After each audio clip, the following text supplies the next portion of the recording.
ඔබ ධර්මයේ කියන මොකද්ද හොයනවා? මේ පිටියට වුණාට ස්වාමීන් වහන්සේ හරි සුදස්සන ස්වාමීන් වහන්සේ හරි ධම්මජීව ස්වාමීන් වහන්සේ හරි මේ මහා පරාසයක් ඔබ කටුකුරුනේ ඥානසාරණාංශගේ පොත් කියවන්න කැමති වෙනවා කියන්නේ ඉතින් දුර්ලභ දෙයක් ඈ. ඔව්. ඉතින් කොහොම ගැඹීර ධර්ම කරුණේ ඉතින් ඔබ මේ වචන වලින් සතුට වෙන්න එපා. ඉස්ලාම් දේව ධර්මයේ කියන වචන තුලින් ධර්මය දකින්න එපා. එහෙම නැත්නම් වචන තුලින් ධර්මය දකින්න නමුත් වචන ධර්මයේ හැටියට දකින්න එපා. ප්‍රධානම දේ අපි මේ ඒක මම මේ කිව්වේ මේ අපි ධර්මයේ කියලා මොකද්ද හොයනවා. ඉතින් මේ කියන සෑම ස්වාමීන් වහන්සේ කෙනෙක් මම හඹාගෙන ඔබ ගිහිල්ලා ඉතින් ඒ ස්වාමීන් වහන්සේලා තමන්ගේ අවබෝධයට අනුව කියන දේවල් අහනවා. නමුත් ඔබ තාම සෑයීමටපත් වෙලා නැහැ. නේද? එන ප්‍රශ්නයක් තියෙනවා කියලා හිතනවා. මොකද ප්‍රශ්න? ඒක නේද?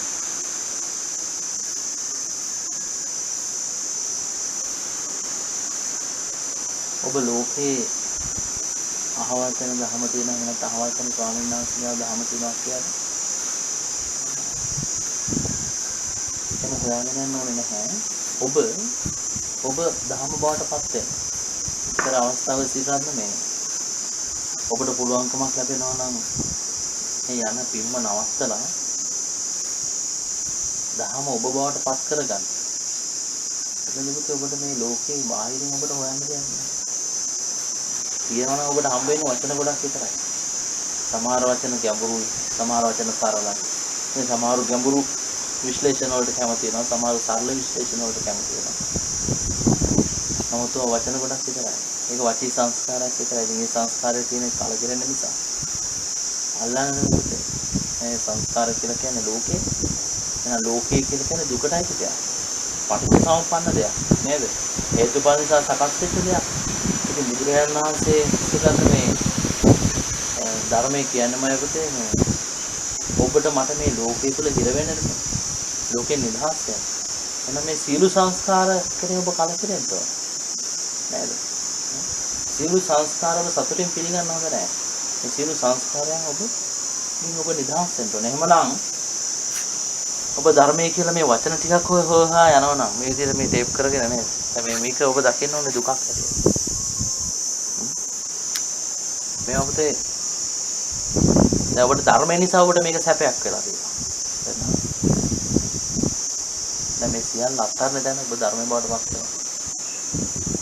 84000 ධර්මස්කන්ධයක් අවශ්‍ය නැහැ පුතේ මේ ධර්මය අවබෝධ කරගන්න. මුළු සමස්ත ධර්මයේම සිතක් නේ. කේන්ද්‍ර වෙලා තියෙන එකම එක වචනයක් මතනෙක් අතහැරි. ඒතර මගේ බුදුරජාණන් වහන්සේනේ දානය කියලා කියන්නේ අතහැරීමට කියලා නම.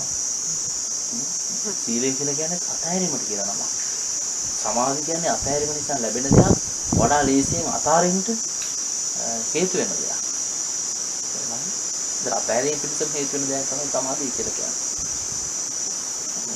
ප්‍රඥාව කියන්නේ සියල්ල අතහැරීමෙන් පස්සේ පළවෙනි අවබෝධය. දැන් දානය කියලා කියන්නේ මොකක්ද කියන්නේ? මොකද දෙන්නේ යථාර්ථය.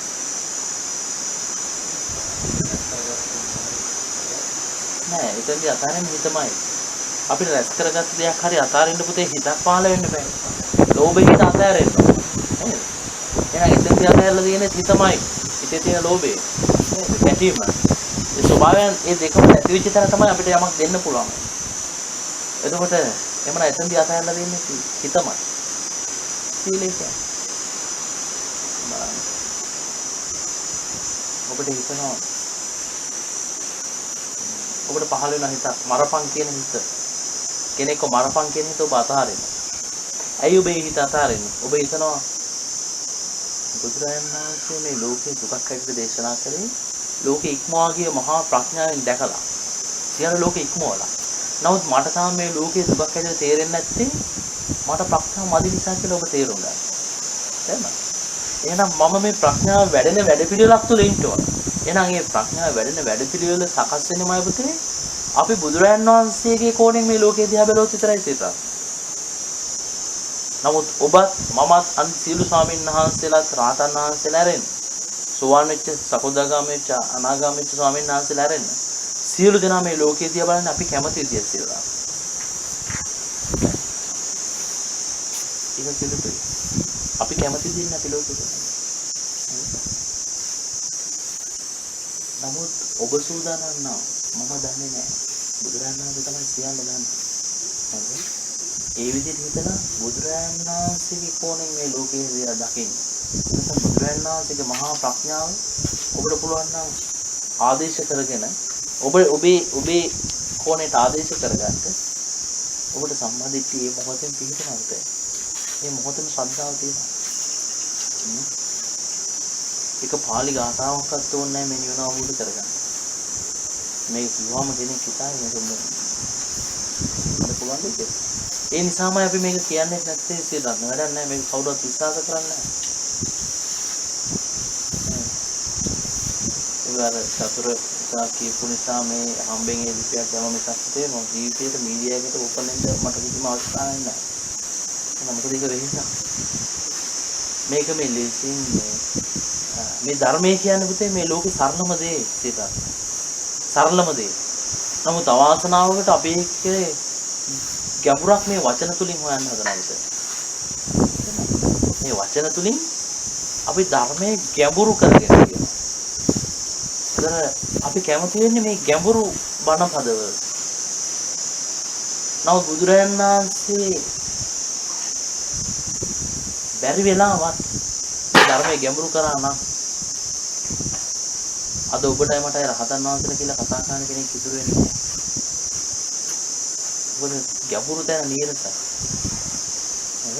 අපිට තේරෙන සරල තැනින් තමයි බුදුරජාණන් වහන්සේ මේක පටන් ගන්න තියෙන්නේ. ඒතර යමක් අපි ගැඹුරුයි කියලා කියනවා නම් ධර්මය අපි ගැඹුරුයි කියනවා නම් කියනත් එතන තියෙන්නේ ඇත්තටම මේ ධර්මයේ ගැඹුරු බව නෙමෙයි. අපේ කෙලෙස් වල ගැඹුරු බව. ඔබට මතක නම් ආනන්ද හඳුර එක්තරා අවස්ථාවකදී කියනවා ස්වාමීනි මේ පටිච්චසමුප්පාද හරි සරල දෙයක් නේ කියලා බුදුහාමුදුරන්. මතකද? හරිද? ඒක බුදුරජාණන් කියනවා කියන්නේ පාන මේ හරි ගැඹුරුයි. ගැඹුරුයි කියලා කියන්නේ ගැඹුරුයි කියන එක නෙමෙයි. ගැඹුරුයි කියන්නේ ශ්‍රේෂ්ඨයි කියන අර්ථය. උත්තරයි. එන්නද? අනාගතයක් කියන අර්ථය. ඒ වගේම මේ ලේසියෙන් මේක අවබෝධ කරගන්න පිළිස් වලට හේතු නැති නිසා ඒක ගැඹීර වෙනවා. එනවා. අපිට ගැඹුරු කියන අර්ථයෙන් මේකට සාමාන්‍ය කෙනෙකුට මේ පටිච්චසමුප්පාදේ මහා ගැඹුරක් කරන ආනන්ද හාමුදුරන්ට ඒක ගැඹුර අඩු වෙන්නත් හේතු වෙයි. මෙතන තියෙන සියරත් මේ කෙලෙස් වල ගැඹුරක් තියෙනවා. ඒතර කෙලෙස් සෝවන් වෙද්දි කෙලෙස් අඩු වෙනවා. ඒ අඩු වෙද්දි පුතේ එයාට මේ ධර්මයේ සරලයි හැටියට තේරෙන්නේ. හරිද? සකෝදාගාමී කෙනාට ඊට වඩා සරලයි. ඇයි? එයාට කෙලෙස් අඩුයි. අනාගාමී කෙනාට ඊට වඩා සරලයි. රහතන් වහන්සේ සම්පූර්ණයෙන්ම සරලයි. හේතුව කෙලෙස් එතන ඉතුරු නැතුව නිදුත් වෙච්ච නිසා. එහෙනම් ඉතින් ඔබයි මමයි මේ එක පින්මක දුවන්නේ මේ ලෝකේ මට ගැළපෙන දහමක් හොයාගෙන. ඔබට ගැළපෙන දහමක් මේ හොයාගෙන ඔබ දුවන්නේ. ඔතන තියෙන දෘෂ්ටි හා මතවාද කියන අවස්ථාවේ ඔබ ඉන්නේ. ඒ නිසා ඔබ කැමති විදිහට මේ ලෝකයේ තුල ලෝකෙ දිහා බලන්න පාසේ ගන්න. ඊට පස්සේ මම හිතේ බුදුරජාණන්ගේ අවබෝධය තුලින් ඔබ මේ ලෝකේ බලන්න උත්සාහ කරනවා. ඒකත් ඔබ මේ ලෝකෙ නිදහස් වෙලා ඒක වැඩි නැතක් නෙවෙයි. කල්යන්නේ. ඒ නිසා මේ වචනේ කියන දේ සතුටින් පිළිගන්න එපා. බුදුරණාහි සංස්කාර තුනක් කියේ. කාය සංස්කාර, වාචික සංස්කාර, චිත්ත සංස්කාර.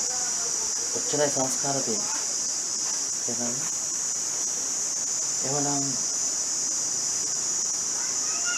ඔබ මේ කාය සංස්කාරය දුකක් හැටියට දකින්න සෝදානම් නම් එන්නකො ඔබ මේ පොළොව හැටියට පිළිගත්තනේ පුතේ. නේද? ඔබ මේ පොළොව වෙනස් කරේ නැහැ. දැන් මේ සිමෙන්ති පොළොව ඒ විදිහට පිළිගත්තා. ඔබ වෙනස් වෙලා වාඩි වුණා. ඔබ සැපයි කියන ඉරියව්ව වෙන්නේ. දැන් ඔබ සැපයි කියලා ඔය ඉරියව්ව පවත්වන. ඔබ හිතනවා මේ ඉරියව්ව තමයි මට සැපම ඉරියව්ව කියලා මේ වෙලාවේ පවත්වන. හරි? එතන තියෙන අවිද්‍යාව. ඔය කය වෙනස් වෙන ස්වභාවය නිසා තමයි ඔබට ওই විදිහේ ඉරියව්වක් පවත්වන්න පුළුවන්කමක් ලැබිලා තියෙන්නේ. එහෙනම් ඔය තියෙන අනිත්‍ය. එහෙනම් ඔය අනිත්‍ය ඔබ දුකක් හැටියට දැක්කේ නෑ. ඔබ වාඩි වුණේම මේක සැපයි කියලා අල්ලලා ඉවරයි. නමුත් මම කියන තැන මම කියන්නේ ඔබට වාඩි වෙන්න ඉරියව්වක් ගන්න එපා. ඒකත් දකින්න මේකත් අතහැරලම වාඩි වෙන්න. ඒකටත් ගහගෙනම වාඩි වෙන්න. මේක අනිත්‍ය නිසා සකස් වෙච්ච ස්වභාවයක් කොච්චරලාද ඔබ තියෙන්නේ. ටික වෙලාවක් තියෙනවා. ඊට පස්සේ ඔබ හිතනවා දික් කිරීම තුළ සැපයක් තියෙනවා. හරිද? ඊට පස්සේ දික් කරනවා කියන්නේ වෙනස් වෙනවා. වෙනස් වෙන ස්වභාවයෙන් යුක්ත නිසා තමයි ඔබට ඒක දික් කරන්න පුළුවන් වෙනවා. ඒකෝ එතන තියෙන අනිත්‍යමයි. නමුත් ඔබ කොහොම ඉන්න කෙනා ඔබ බලාපොරොත්තු වෙනනේ මම කොයි වෙලාවද දික් කරන්නේ. නමුත් එතනත් අවිද්‍යාව තියෙනවා. නමුත් ඒකටත් ඔබට ගහන්න පුළුවන් නම් මේ කායික පීඩාවක් තියෙනවා මේක තමයි ලෝකයේ ස්වභාවය. මේක තමයි දුක.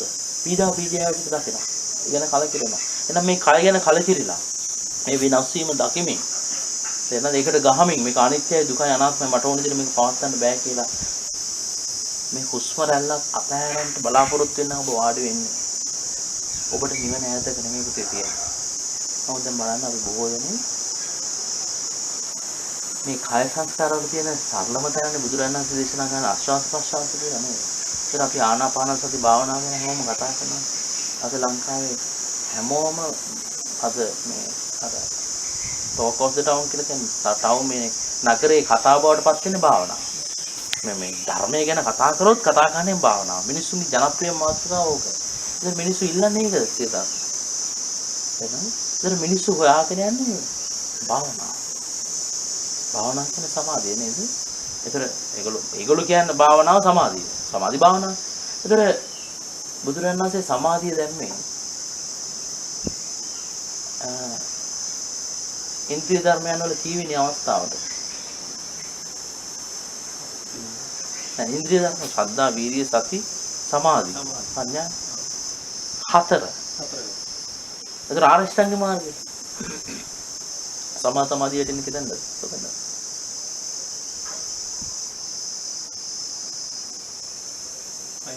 අට සම්මා සමාධියනේ. හරිද? එතකොට මේ බුදුරජාණන් වහන්සේ සම්මා සමාධිය කියන දේ පුතේ අටවෙනි අංගයට දැම්මේ ඇයි? ඇයි ඒකට දැම්මේ නැත්තේ? හේතුවක් නිසා අපි පිළිගන්න ඕන. එහෙනම් බුදුරජාණන් වහන්සේගේ සම්මා සම්බුද්ධත්වයට අපි පයින් ගාලා අපි අපිට ඕන විදිහට ආර්ය අෂ්ටාංග මාර්ගයේ පළවෙනි එක සම්මා සමාධිය කියලා හිතාගෙන අපි භාවනාවේ මේ ධර්ම මාර්ගයේ පටන් ගන්නවා නම් අපිට එතනදිම ශ්‍රාවකත්වය අහිමි වෙනවා. ඇයි අපිට ශ්‍රද්ධාව නැහැ. බුදුරජාණන් වහන්සේ කියපු මේ අනුපුබ්බ කිරිය අනුපුබ්බ ප්‍රතිපදාව අපි යන්න සූදානම් නැහැ. අපි කැමති තැනින් අපි පටන් ගන්න යනවා. අපිට ශ්‍රද්ධාව නැහැ. ඒ විතරක් නෙමෙයි අපි බුදුරජාණන් වහන්සේ ප්‍රතික්ෂේප කළා. එහෙනම් අපිට තිසරණවත් නැහැ. කොහොමද ඒක උනේ? දැන් බලන්න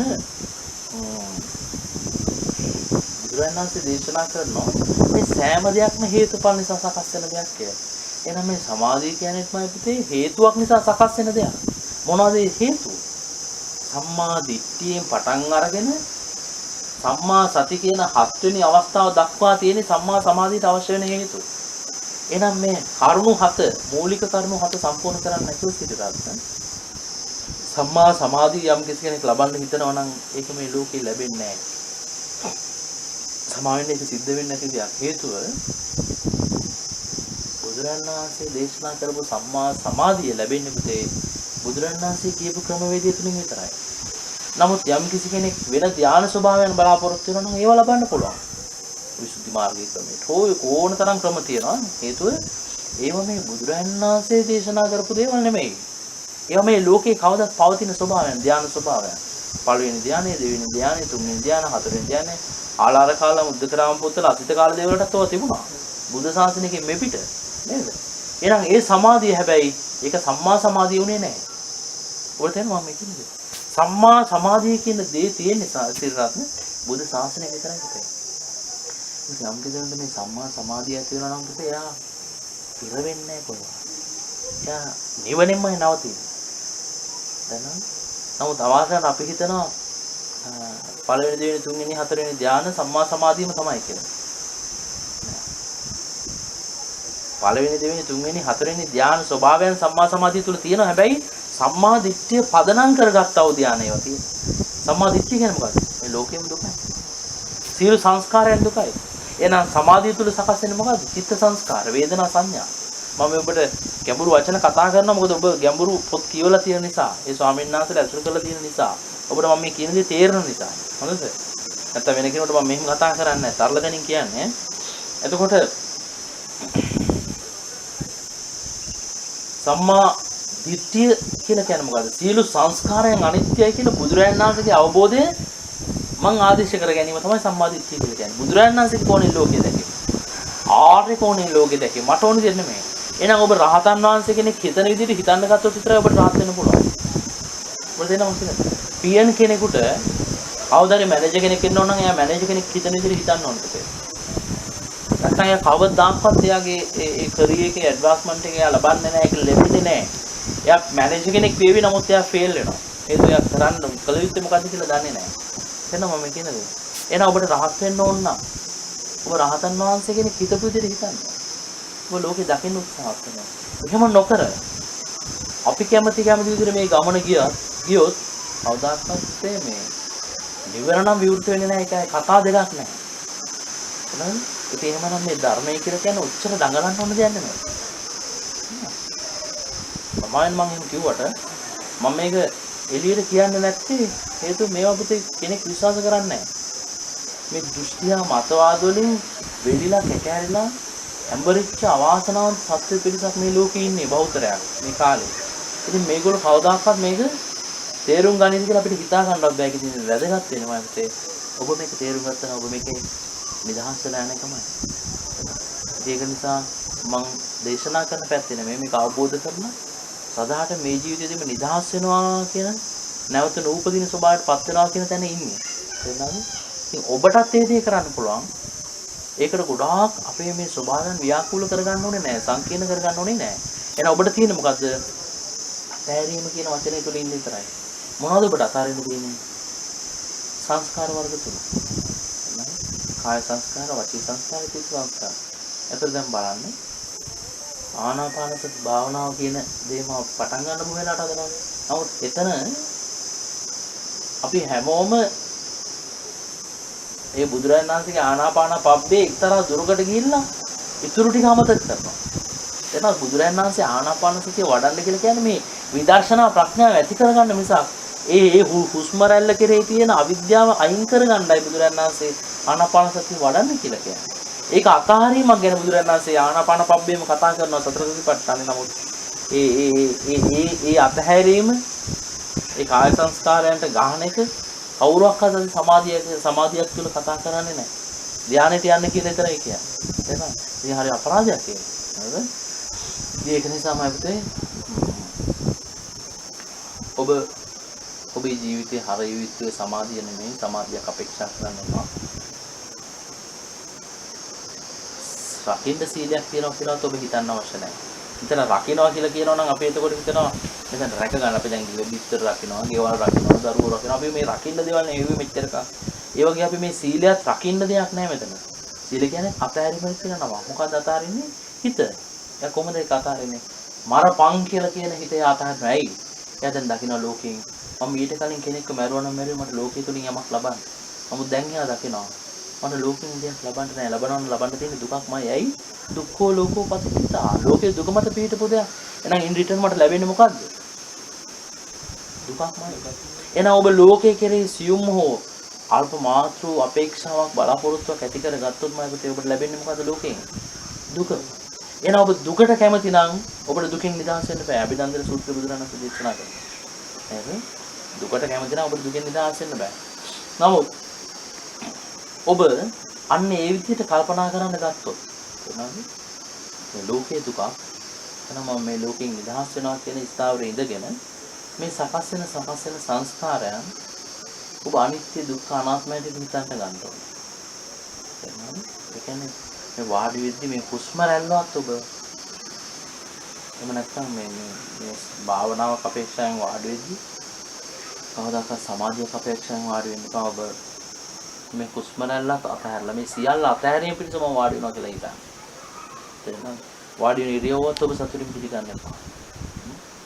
ඒ ආකාරයට ඔබ වාඩි වෙලා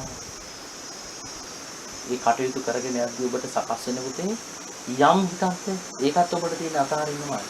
ඒ අර මං කිය හිතේ සීලය ගැන. ඊට පස්සේ මරපං කියන හිත. ඊට පස්සේ හොරකම් කරපං කියන හිත. නේ. ඒතර හොරකම් කරපං කියන හිත මොනවද අපි මීට කලින් හොරකම් කළා ලෝකෙන් ලබා ගත්තේ? මොහාරි සැපයි කියලා හිතච්ච දෙයක් නෑ. නමුත් ඇත්තටම මට ලැබෙන්නේ මොකද්ද ලෝකෙන් එන? දුක. එහෙනම් ඔබ දැන් දකිනවා ලෝකෙන් මම කලකිරලා තියෙන්නේ. ඒතර එහෙනම් මට ලෝකෙන් දෙයක් ලබන්න නෑ. එහෙනම් මම මේ වරදන් කරන එක වැඩක් නැහැ කියලාට අර්ථ ශූන්‍ය දෙයක් බවට පත් වෙනවා. එතකොට යා ඒ හිත අතහරිනවා. එහෙනම් සීලය කියන්නේ හිත අතහැරීමද කියන නම. නේද? කාමයේ වර්ධය ඇසිරීම හෝ බොණේක හෝ බොරු කියනක හෝ ඒ සියල්ල කරේ අපි ලාභ උදෙසා. නමුත් දැන් ඔබ හිතන්නේ ඔබට කැමති විදිහට ඔබ හිතන්නේ බුදුරජාණන් වහන්සේ හිතපු විදිහට මොකද්ද? ලෝකේ දුක. එහෙනම් මං කාමයේ වර්ධය ඇසිරලා හෝ සුරා පානය කරලා හෝ එහෙම නැත්නම් බොරුවක් කියලා හෝ මට ලැබෙන්නේ මොකද්ද ලෝකෙන්? දුකක්මයි. එහෙනම් මං දුකට කැමති නම් විතරයි මම මේවා කරන්න ඕනේ. නේද? දුකට අකමැති නම් මම මේවා කළ යුතු නැහැ කියලා එයා හික්මෙන්නේ. නිවන පිණිසම හිතන සම්මාදිට්ඨිය තියෙන්නේ. ඉතින් ඔන්න ඔය විදිහටමයි පුතේ මෙයාස එක සිල්පදයක් දැනගෙන හිටියේ නැතත් මේ හිත අතහරින ක්‍රියාදාමයේ තුල මෙයා හිටියොත් මෙයාට නිවන මතුවෙනවා. එහෙනම් ඔබට දෙනවා මම කියන්නේ පාණාතිපාතා කියලා සීල් පදයක් තිබුණාද නැද්ද කියන එකට වැදගත් වෙන්නේ නැහැ. තේරෙනවද? එයාගේ බලාපොරොත්තු මොකද්ද මේ ලෝකය කියන හිත? තේරෙනවද? මම මේ හිත අතහරිනවා කියන තැන ඔබට ඉන්න පුළුවන් නම් ඔබට ලෝකයෙන් නිදහස් වෙන්න පුළුවන්. මොකද මේ දැන් සකස් වෙන කාය සංස්කාරය ඔබට අරමුණු කරන්න පුළුවන් වෙන හිතෙන්. තේරෙනවද? ඒතර අතක් මෙහෙම හරි උස්සනවා නම් ඒ උස්සන අතපව ඔබ දකින්න ඕනේ මේ කහන එක සැපයක් කියලා නෙමෙයි. තේරෙනවද? මේකත් වෙහසක්. මේකත් පීඩාවක්. මේකත් අනිත්‍ය ස්වභාවය මේ තියෙන්නේ. එතකොට මේක අනාත්ම දෙයක්. මගේ වශයෙන් පවත්වන්න බැරි දෙයක්, පටිච්චසමුප්පන්න දෙයක්, හේතුඵල නිසා සකස් වෙච්ච දෙයක්, ලෝකෙට ඇති දෙයක්.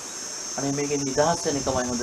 නිවනමයි ශාන්ත, නිවනමයි ප්‍රණීති කියලා ඔන්න ඔය සංඥා ටික ඔය ෆෝමියුලා එක ඔබට ආදේශ කරගන්න පුළුවන් නම් අඩු ගානේ විනාඩි 5ක් මේ හිත දිහා දකින්න, මේ කය දිහා දකින්න එතන අපිට මේ ධර්ම අල්ලන්න පුළුවන්. ඉතින් ඒ කාය සංස්කාරය හරිද? එහෙම නැත්නම් කාය සංස්කාරය කියලා ගම ඉක්කාවක් වෙන්න පුළුවන්. නේද? එහෙම නැත්නම් බඩේ දැනෙන වේදනාවක් වෙන්න පුළුවන්. අපි ඒක වේදනාවට පස්සනවා නෙමෙයි මම කියන්නේ. කය ඇසුරු කරගෙන යමක් දැනෙනවා නම්, සකස් වෙනවා නම්, වාතයක් පිට වෙනවා නම් හෝ මොකක් හෝ දෙයක්, තුනට එකක් හෝ මොකක් හෝ ඒක කාය සංස්කාරය. එහෙනම් ඔබ දකින්න ඕනේ මේක කයට ඇති දෙයක්. මේක තමයි කාය සංස්කාරයක් කියන්නේ. මේක වෙහසක්, මේක පීඩාවක්, මේක අනිත්‍ය දෙයක්, මේක දුකට ඇති දෙයක්, මේක අනාත්ම දෙයක්. අනේ මේකෙන් නිදහස් වෙන්න කොහොමද? නිවනමයි ශාන්ත, නිවනමයි ප්‍රතිච අන්න අර අවබෝධය එතන ආදේශ කරගන්නවා. ටක්දලා ගහනවා. ඒතර එතන ඇලෙන්න දෙයක් නැහැ, ගැටෙන්න දෙයක් නැහැ. එනද වොස්සග්ග පරිණාමයෙන් ඒ හිත කෙලින්ම නිවනට නැමිලා තියෙන්නේ. සෙල්ලම් නැහැ ওই හිත. ඒතර එතන අවිද්‍යාවක් නැහැ. එහෙනම් පටිච්චසමුප්පාදයේ අවිද්‍යාපත්‍ය සංඛාරා කියන තැනම ඔබ කපලා තියෙන්නේ නැහැ. එහෙනම් අවිද්‍යාව සහගතව දැන් සංස්කාර ඔබ සකස් කරන්නේ නැහැ. එහෙනම් අවිද්‍යාව සහගත සංස්කාර ඔබ සකස් කරන්නේ නැත්නම් පටිච්චසමුප්පාදයේ එතනින් හරිය සකස් වෙන්නේ නැහැ. ඔබට තේරෙනවද මම කියන දේ? පුදුම තැනක් මේක. අද ලේසියෙන් කෙනෙකුට තේරුම් ගන්න බෑ මම කියන තැන. හැබැයි එතරම්මයි කරන්න තියෙන්නේ. ඒක සුටි තැනක්, සියුම් තැනක්, හැබැයි අමාරු තැනක්. ඒකමයි කළ යුත්තේ. ඉතින් ඒ කාය සංස්කාර ඔය විදිහට මම පුතේ මෙයා මේ විදිහට ගදහා යද්දී මේ කායික සංඥා සංසිඳිලා තමන්ට සංසිඳිලා එයාට එක්තරා අවස්ථාවක් වෙනවා මේ මුළු ලෝකෙම එක වචනයක් මත කේන්ද්‍ර වෙච්ච දෙයක් කියලා දකිනවා. ඒ කියන්නේ මුළු ලෝකෙම වචී සංස්කාරයක් ඇති. වචනයක් විතරයි ලෝකය කියලා දකින්න. එතන දැන් හිතන්නකෝ කකුල රිදෙනවා කියන්නේ වචනයක්. බත් කියන්නේ වචනයක්. ෆ්‍රයිඩ් රයිස් කියන්නේ වචනයක්. මස් කියන්නේ වචනයක්. එහෙම නැත්නම් හුස්ම කියන්නේ වචනයක්. ධර්මය කියන්නේ වචනයක්. උඹට තේරෙනවද මේ කියන දේ? අර ගොරෝසු සංඥා සියල්ල සංසිඳලා යාට තේරෙනවා. එයාට මේ මුළු ලෝකෙම මෙහෙම කරලා ගහලා ගන්න පුළුවන් එක වචනයක්. අන්න එතනදී එයාට සමාන ස්වභාවයක් තමයි අත්විඳින්නේ. හැබැයි ඒක යාට සකස් වුණේ එයා හිතලා ගත්ත දෙයක් නෙමෙයි. එයා එයා මේ කාය සංස්කාරයන්ට ගගා යද්දි දැන් මේ හිතට පුළුවන්කමක් නැහැ මේ කාමතලයේ යාගේ හිත පිහිටවන්න. හිත මෙච්චර කල් අපි ඔරැට්ටුවා. එයාට අවශ්‍ය ගුහාව හැම වෙලාවෙම එයා නිර්මාණය කරගත්තා. අපිට මොන දේ සිද්ධ වුණත් අපි පෙරේතෙක් කියලා ඉපදුණත් එයාට අවශ්‍ය ගුහාව එයා නිර්මාණය කරගෙන ඉවරයි. තිරිසන් ලෝකේ පණුවෙක් කියලා ඉපදුණත් එයාට අවශ්‍ය ගුහාව එයා නිර්මාණය කරගෙන ඉවරයි. නිර්විසතෙක් කියලා ඉපදුණත් එයාට අවශ්‍ය ගුහාව එයා නිර්මාණය කරගන්න. දැන් ගාල්ල ඉඳලා සිරන්න මෙතෙන්ට ධර්මයේ අහන්න එන්නේ කියලා කියපෝ ඔය හිතමයි පුතේ ඔබ අතීතයේ පෙරේතෙක් කළා නම් රසුජි ටික සැපයි කියලා ඔබට කැවෙරුවා. ඔය හිතම ඔබ ඌරෙක් කළා මඩගොඩ සැපයි කියලා දවස් 30ෙම මිනිහරකෙක් කළා ඒ මඩගොඩේ ඔබ läග්ගෙව්වා. ඒ හිත දැන් ඔබට ධර්මය ගැන කතා කරනවා ඔය හිත පිළිගන්න එපා. හරිද? නෝ ඔය හිතත් ඔබ ගහන්න තියෙන දෙයක් හැදෙන්න දකින්න. ඉතින් ඔය විදිහට මම පුතේ මේම ගගා යද්දී දැන් මේ කාමතලයේ හිත පිටවන්න බෑ. මොකද කාමතලයේ හිත පිටවන කියන්නේ මේ සංකල්පයක්නේ. සංකප්ප රාග පුරුසස්ස කාමෝන නේද? ඒතර මේ සංකල්පීමේ ස්වභාවය ඉක්මවා ගිහිල්ලා මෙයාගේ හිත මේ වචනයකට කේන්ද්‍ර වෙනවා. ඊට පස්සේ එයාගේ හිත මේ වචී සංස්කාරය තමයි යාට දැන් අරමුණු වෙන්න නැත. ගුරුසු කායික සංස්කාරය කිසිම දෙයක් අරමුණු වෙන්නේ නැසස වඩින්න. තේරෙනවද? ඊට පස්සේ එයා දකින්නේ වචී සංස්කාරය ගහන්න තියෙන දෙයක් ඇති. ඇයිද මේ අතහැර න්යාවේ ඉතිරිගත්තා. නේද? ඒ කියන්නේ ගගාවේ. ඒතර දකින්නේ මේ වචී සංස්කාරය කතාරින්න දෙන දෙයක් ඇති. උදාහරණයක් කියනවා නම් මම මේ සාමාන්‍ය කියන දෙයක්. දැන් මීට කලින් වඩින්න පුතේ. හා.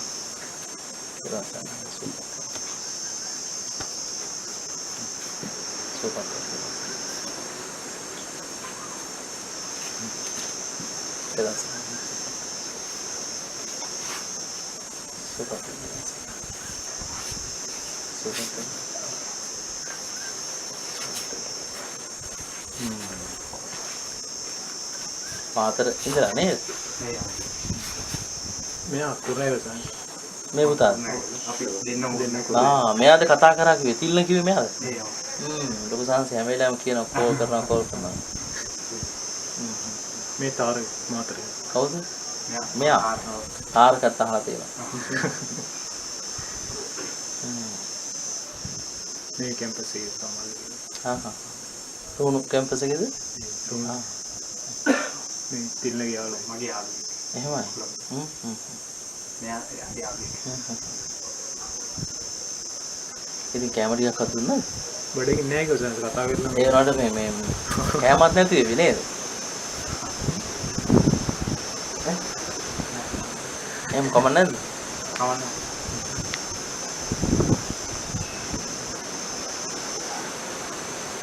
ඔව්. බාසලගේ සාකච්ඡාව කරනවා. නෑ එහෙම ප්‍රශ්නයක් නෑ. ඉතින් ඊට පස්සේ හිතන්න මේ දැන් මම කිව්වේ මේ කරන අපි දකිනවා දැන් ඔන්න පඩිපෙලක් නැගගෙන යනවා. ඒ පඩිපෙල නැගෙන කියන එක්තරා තැනක නවතිනවා. නැගුණාට පස්සේ අපි මෙච්චර කල් හිටියේ මම මෙතනද නැග්ගනේ කියලා මම නිකන් කෙනෙක් වුණා. ඒ ඕගොල්ලන්ගේ වචනෙන් කියනවා නම් පොරක් කියන්නේ. මම පොරක් කියලා හිතුවා. තේරුණාද? මම මේ ටික කොහොම නැගගෙන ආවා මම දැන් මෙතන ඉන්නවා කියලා හිතනවා නේ. ඊට පස්සේ අපිලා ඉස්සරහට නගින්න තියෙන පඩි ටික මම කොහොමද කාගෙන මේ ටිකක් නගිනවා කියලා කියපු තැනනේ අපි ඉස්සර හිටියේ. නමුත් මම මේ කියන තැනදී ඔබේ මානසිකත්වය වෙනස් වෙන මේ විදිහට. එයා දකින්නේ අර මම මෙතන නැගලා ඉන්නවා කියලා නෙමෙයි. එයා දකින්නේ මං අතහැරව පඩි ටිකක් විතරයි කියලා. එයා දැන් ඉන්න පඩිය ගැන එයා සතුටු වෙන්නේ නැහැ. එයා ඒක දකින්නේ ලෝකයේ තුල තියෙන දෙයක්. ඒකත් අතහරින්න තියෙන පඩියක් හැටියට විතරයි. නගින්න තියෙන පඩි ටික දකින්න මං කාගෙන මේ ටික නගිනවා කියලා නෙමෙයි මට අතහරින්න තියෙන පඩි ටිකක් විතරයි. අතහැරීමේ සංකල්ප විතරගෙන තියෙනවා. එහෙම නැත්නම් අපි ධර්මයෙන් එළීමයි. අර පොර සංකල්පේ එන්නේ පුතේ සක්කාය දිට්ඨිය ඝනත්වයක් එක්ක. ඝනකමත් එක්ක ආත්ම දෘෂ්ටි ගොරෝසු බව. හරි සියුම් තරක් ඒ.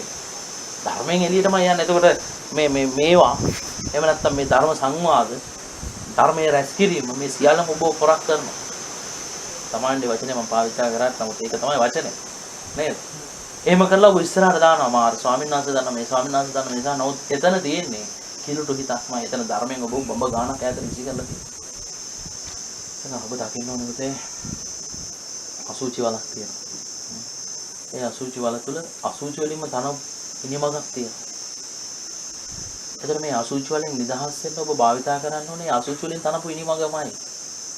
තේරුණාද?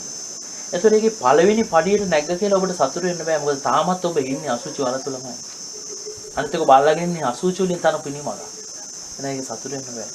ඔබ ඉහළම පඩියට නැග්ග කියලා ඔබට සතුටු වෙන්න බෑ. මොකද තාම අවදානමක් වෙනවා. තාමත් ඉන්නේ ඔබ පඩියම හැබැයි තාම වල තුලයි ඉනිමග තියෙන. ඉනිමග කැඩුණොත් ඔබ ඇතුළටම වැටෙනවා. ඒක නිසා එළියට පැනනත් පස්සේ විතරයි ඔබට සතුටු වෙන්න පුළුවන්. එහෙනම් ඒක නිසා හැම වෙලාවෙම අත්හරිනවා කියන සංකල්පය තුළ විතරක් ඉන්න ඕනේ. ඉතින් මෙන්න මේ විදිහට මේ සංකල්ප ලෝකේ තේරෙනවද මේ සංකල්පයට වදිද්දී සංකප්ප රාග පුරුෂසකම මේ කාම තලයේ යා ඉක්මවා යනවා. කාම තලෙ ඉක්මවා ගිහලා යා රූපේ තලයට එහෙම නැත්නම් සමාධියට යා නගිනවා. මේ සමාධිය ළඟා කරගන්නේ එකකට මේ එයා බලාපොරොත්තු වෙච්ච නිසා නෙමෙයි. එයා සමාධියක් අපේක්ෂා කරලා මේ ගමනේ ගියේ නැහැ. එයා ගගහ යද්දි තමයි යාට සමාධිය ලැබෙන්නේ. නමුත් ඔබ යම් කිසි වෙලාවක අපේක්ෂා කරලා මේ සමාධිය ලබා ගත්තොත් තේරෙනවද? ඒ සමාධිය සම්මා සමාධිය වෙන්නේ නැහැ. අතහැර යද්දි ලැබෙන දෙයක් මිසක් සමාධිය කියන්නේ ලබා ගත හැකි දෙයක් නෙමෙයි. ලබා ගන්න පුළුවන් සමාධිය හැබැයි ඒක සම්මා සමාධිය නෙමෙයි. ඇයි? හේතුඵල නිසා සකස් වෙන දෙයක් තමයි සම්මා සමාධිය කියන්නේ. මොකද්ද හේතුව? සම්මා දිට්ඨි, සම්මා සංකප්ප, සම්මා වාචා, සම්මා කම්මන්ත, සම්මා වායාම, සම්මා සති, සම්මා එකක් මිසුණාද? සම්මා දිට්ඨි, සම්මා සංකප්ප, සම්මා ආජීව, සම්මා වායාම, සම්මා සමාධි. එතකොට සම්මා සති, සම්මා සමාධි. එතකොට සම්මා දිට්ඨිය කියන්නේ මොකද්ද? ලෝකයේ දුකයි. මොන ලෝකයේද? සංස්කාර ලෝකේ. නේද? කාය සංස්කාර, වචී සංස්කාර, චිත්ත සංස්කාර. එහෙනම් මේ සංස්කාර ලෝකයේ දුකයි නම් ඊගාට එන්නේ සම්මා සංකල්ප. මොන සංකල්පෙ දෙන්නේ? නෙක්ඛම්ම සංකල්පය. මොකද්ද? මම මේකෙන් නිදහස් වී යුතුමයි. එහෙනම් මම මේ සියලු සංස්කාර අතහරිනවා කියන තැනට යන්න ඕනේ. දැන් තේරෙනවද මම කියන්නේ? ඒතර දැන් යාට තරංගයක් නැහැ ඒක. යාට දැන් තරංගයක් නැහැ. ලෝකෙ සියලු දෙනා තරංග කරනවා. විභාග කරන්න ඕ මොනවා හරි කරන්නද? රස්සාවල් කරන්න ඕ. කියන්නේ රස්සාවල් කරද්දී ප්‍රොමෝෂන්ස් වලට හෝ මොනවට හෝ හොඳ ඉස්කෝල වලට යන්න ඕ නේද? නමුත් දැන් එයා දකින්නේ මේ සියල්ලම දුකක් ඇති. එහෙනම් මෙයා දුකෙන් නිදහස් වෙන්න යන කෙනා පුතේ තරංගය තුලට යන්නේ නැහැ. එයා සැලසුම් හදන්නේ නැහැ දුක් විඳින්න. එයා ලෝකයේ තුල ඉන්න ඕනේ නිසා ඉන්න හැබැයි වෙන මානසිකත්වයකින් එයා ඉන්නේ. ලෝකේ කාටවත් ඒක තේරෙන්නේ නැහැ. මේ ලෝකයේ තුල ඉන්නවා සාමාන්‍ය මිනිස්සු සාමාන්‍ය විදිහට ඉන්නවා. ඒ සමාජයක් නියෝජනය කරනවානේ. ඒ කුලකේ අපි නියෝජනය කරනවා.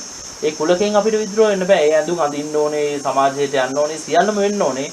හැබැයි ඇතුළතින් ඊට වඩා මහා පරිණාමයක් සිද්ධ වෙමින් පවතිනවා යා තුළ. ඒ පරිණාමය ආර්ය පරිණාමයක්. ඒ කියන්නේ නිදහස් වීම පිණිස මේ හේතු වෙන දෙයක් ඒක. පටන් ගත්ත තැන ඉඳලා මේ නිවන කියන දේ සම්මා දිට්ඨිය යම් කිසි මොහොතක යම් කිසි කෙනෙකුට පිහිටියා නම් එතන ඉඳලා පුතේ විශ්වාස කරන්න එයා ආපහු නම් හැරෙන්නේ නැහැ. එතනින් එහාට එයා යනවාමයි. දැන් සම්මා දිට්ඨිය කියන වෙන මොකක්වත් නෙමෙයි පුතේ. බුදුරජාණන් වහන්සේගේ කෝණයෙන් මේ ලෝකේ දිහා බැලීම. බුදුරජාණන් වහන්සේ කෝණය කියන්නේ මොකද්ද? ලෝකයේ දුකයි. එහෙනම් මට ඕන විදිහට මම ඊට පස්සේ මේ ලෝකේ දිහා බලන්නේ නැහැ කියන තැනට එනවා. ඔන්න ඔය විදිහට ඉඳගෙන මෙයා කාය සංස්කාරයන්ට ගහද්දී වචී සංස්කාරයට නගිනවා. ඒ වචී සංස්කාරයටත් මෙයා දෙපාරක් හිතන්නේ ධර්මයේ කියලා හෝ. තේරෙනවද? දැන් පොත්වල තියෙන ධර්ම වචන හෝ වෙන්න පුළුවන්. නමුත් එයා ඒකත් දකින්නේ මොකක් හැටියටද? දැන් එක අකුරක් ඉගෙන ගන්න අපි මොනතරම් දුක් විඳිනද ඔයාලට ඒවා මතක නැහැ.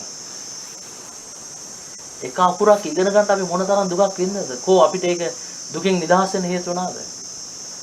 තව තවත් ඒ අකුරු ඉගෙනීම නිසා මොකද වුනේ? අපි තව තවත් රැස් කළා කියවන්න දේවල්, ඉගෙන ගන්න දේවල්. නැද්ද? ඒතර අපි කවදා හරි ස්ටේජ් එකට ගෙනහිල්ලා කොන්වොකේෂන් එකකදී උපාධි උත්සවයකදී අපිට උපාධියක් දානවා. මොකටද? සාර්ථකව දුක් විඳින්න. අපිට වැඩි පඩියක් දෙනවා සාර්ථකව දුක් විඳින්න. ඇත්ත ඒකයි. ඒතර අද ලෝකේ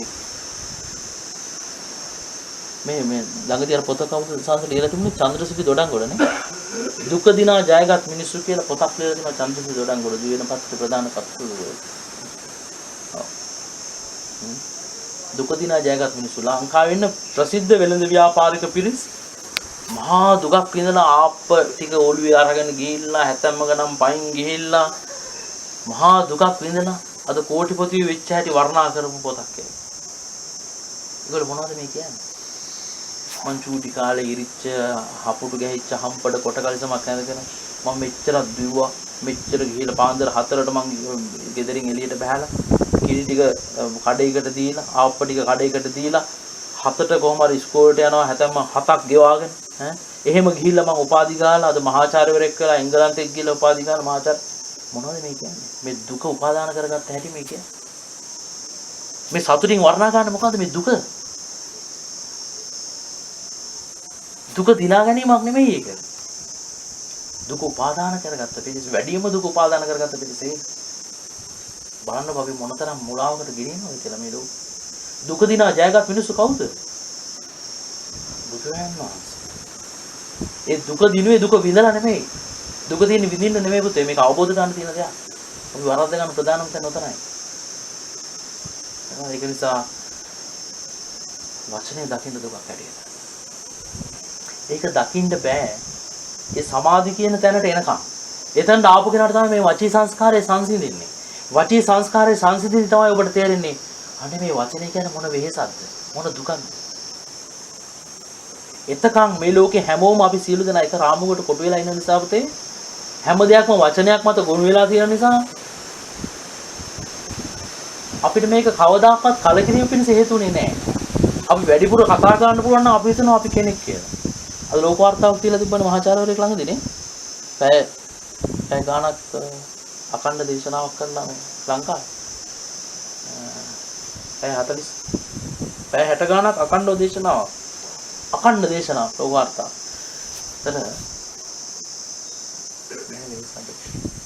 ඒක දකින්න බෑ. ඒක දකින්න පුළුවන් වෙන්නේ මේ වචී සංස්කාරයේ සංසිඳිච්ච තැනදී සමාධි ස්වභාවයක්, ධානය ස්වභාවයක්. අන්න එතනදී තමයි යා දකින්නේ. මේ වචනේ කියන දේ මොනතරම් වේසන්ද මට මොනතරම් පීඩාවක් කියලා තිබ්බද? මේ වචනේ සංසිඳිච්ච තැන මොනතරම් සැපතක් තියනවද කියලා යා දකින්නේ. ඒක ඉක්මවා ගියාට පස්සේ. ඒක නිසා පුතේ මේ වචී සංස්කාරය කියන්නේ සංස්කාරයක්. මේක තියෙන්නේ කලකිරෙන මිසක ඔක අල්ලන්න නෙමෙයි. ඒක නිසා ධර්මයේ වචන තුලින් දකින්න එපා. විතර. උදේනම මේ කියන්නේ.